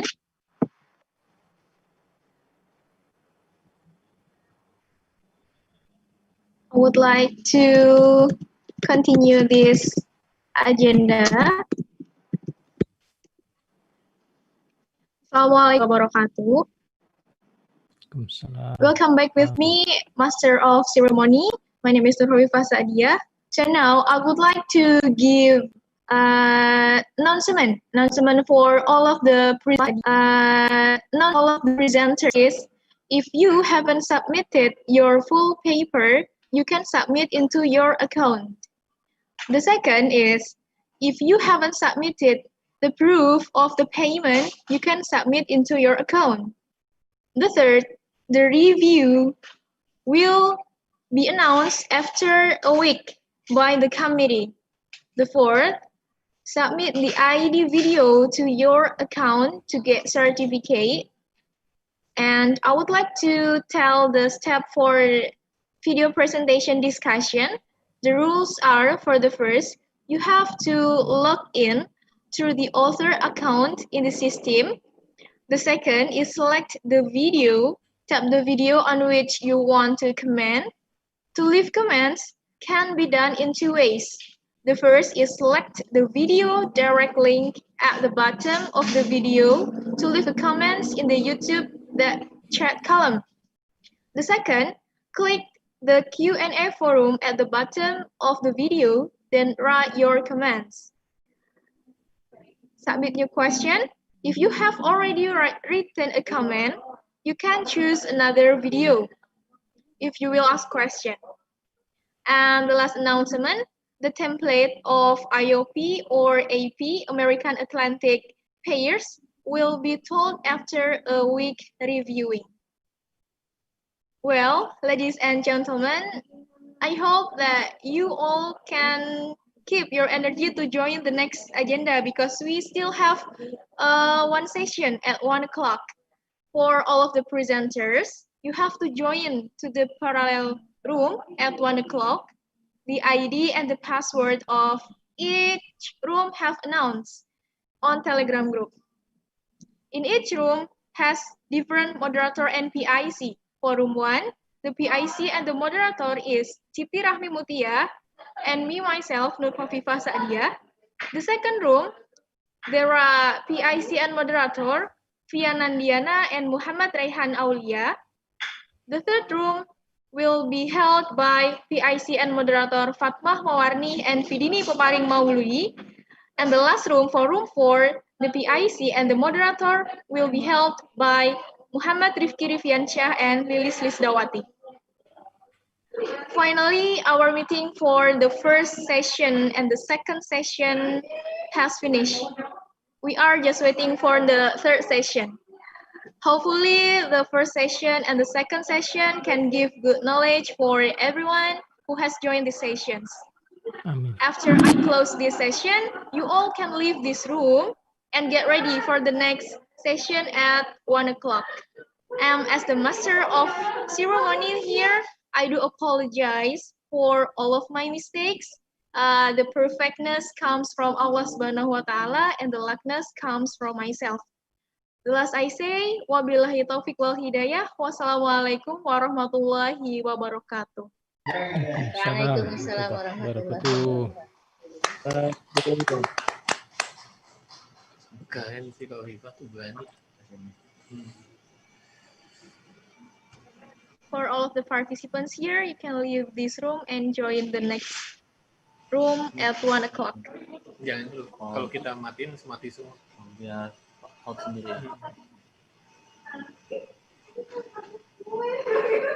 Oke, kenal Pak. Siapa? Amel. Dulu di sini. Iya kan? Di ekip. Ya. Makanya nggak asing.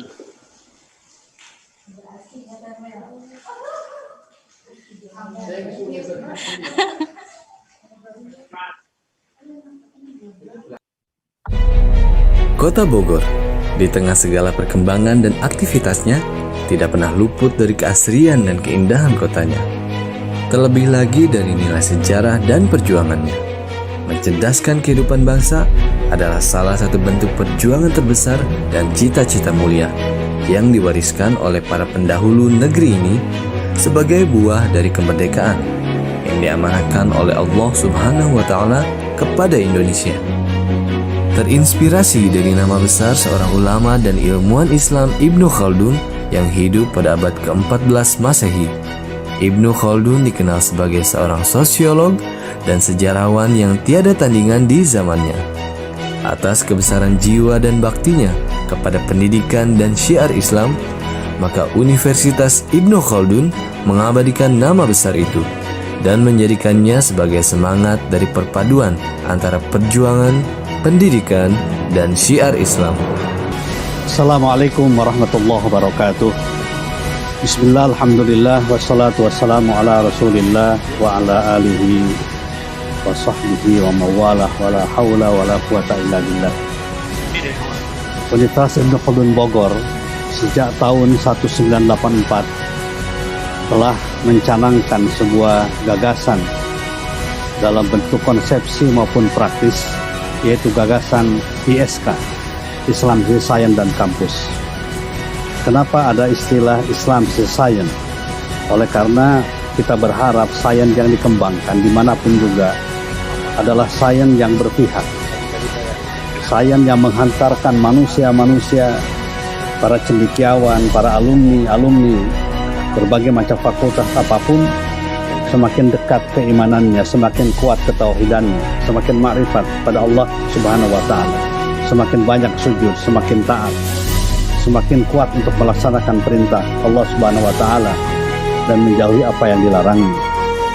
Karena bagi kami di Ibnu Khaldun Bogor tidak ada istilah sains yang netral, sains yang tidak berpihak. Yang namanya sains yang Islam adalah sains yang berpihak pada kebenaran, pada keadilan, pada kejujuran. Demikian secara singkat yang kami sampaikan tentang Islam, Sains dan Kampus di Universitas Ibnu Khaldun Bogor. Terima kasih. Assalamualaikum warahmatullahi wabarakatuh. Diawali dengan rasa cinta tanah air dan diiringi semangat keislaman serta pengabdian terhadap Allah dan Rasul-Nya, kami percaya ketulusan dan pengabdian dalam penyampaian ilmu pengetahuan dapat membawa peserta didik menjadi anak bangsa dengan intelektualitas tinggi yang hidup dengan didasari iman, ilmu, dan amal soleh.